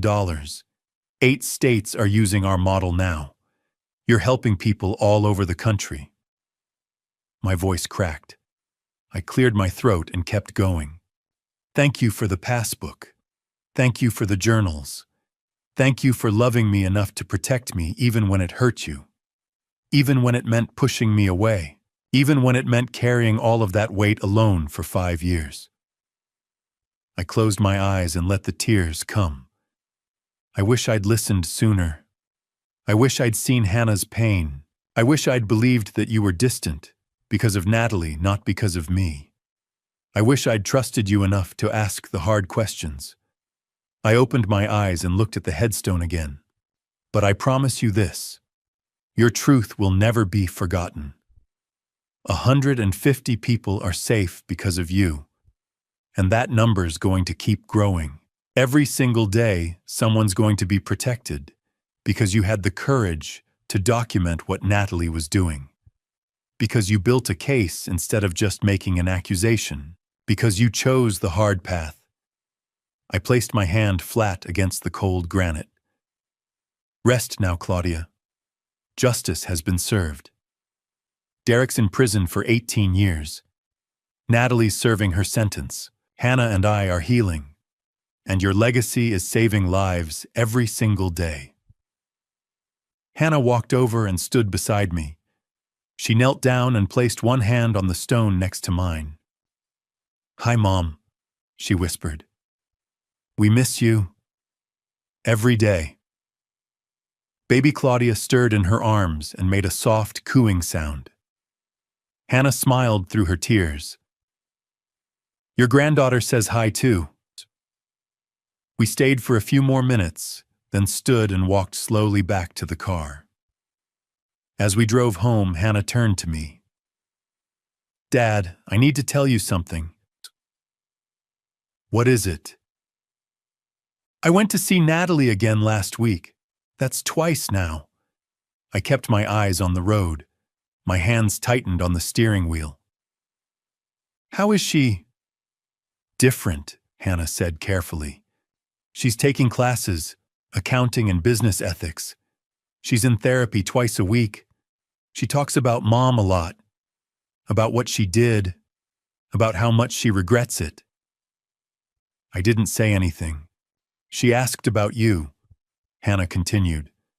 "She wanted to know if you'd ever consider visiting." "I don't know if I can," I said honestly. "I know, I told her that. But Dad, I think she's really changing. Slowly. But it's real." I pulled into the driveway and turned off the engine. We sat in silence for a moment. "Do you think you'll ever forgive her?" Hannah asked quietly. I looked at my daughter, 27 years old now, stronger than she'd ever been, a mother herself. "I don't know," I said, "but I know your mom would want me to leave that door open. Not for Natalie's sake, for mine. Hannah nodded. That's fair. She's got 4 more years, I said. Maybe by then I'll be ready. Maybe I won't. But I'm not closing the door completely. Your mom wouldn't have wanted that. Hannah reached over and hugged me. I love you, Dad. I love you too, sweetheart. That night, after Hannah and the baby had gone home, I sat in my living room with a cup of coffee and looked at the framed photo on the mantel. Claudia and me on our wedding day, 30 years ago, young and hopeful, and so sure we had everything figured out. We didn't have anything figured out, but we loved each other. And in the end, that love had been strong enough to survive betrayal, secrets, and even death. Some people say the truth hurts, and they're right. It does. The truth shattered my family, sent my daughter to prison, and revealed that a marriage I thought I understood had been built on secrets I never saw. But in the end, the truth is the only thing that heals. It's the only thing that lasts. My wife knew that, and now so do I. The Claudia Coleman Foundation would keep growing. More families would be protected. More predators would be stopped. More lives would be saved. Because one woman had the courage to choose truth over comfort. And because of that choice, her legacy would live forever. When I look at this family story, I see a man who mistook comfort for wisdom. I ignored patterns. I believed tears over evidence. I chose peace over truth, and it nearly destroyed what mattered most. Don't be like me. Don't wait until silence becomes proof. When someone you love warns you quietly, listen before it's too late. I learned this the hard way. God doesn't always shout. Sometimes He whispers through discomfort, through unease you can't explain. When I felt something was wrong and turned away, that wasn't peace. It was fear wearing a familiar face. This family story taught me that love without accountability becomes permission for harm. Here's my personal belief. Forgiveness is sacred, but boundaries are necessary. I don't see this as revenge. I see it as responsibility. In grandpa stories like mine, age doesn't make you wise, humility does. I had to admit I was wrong before I could protect anyone else. I believe God allowed the truth to surface, not to punish, but to preserve what remained. My wife's silence wasn't rejection, it was protection. My daughter's fear wasn't weakness, it was clarity. And when I finally stood up, I felt God steady me not with anger, but with resolve. If this family story resonates with you, let it be a warning wrapped in grace. Watch actions, not apologies. Document patterns. And remember, love sometimes means saying no even to your own blood. If you're still here, I invite you to comment and share where you're watching from. If this spoke to you, consider sharing it with someone who might need it, and subscribe. If you'd like to hear more grandpa stories and grandpa stories like this, thank you for staying with me until the end. And a gentle note, upcoming stories may include fictionalized elements created for educational reflection. If this style isn't right for you, feel free to step away and choose content that suits you better.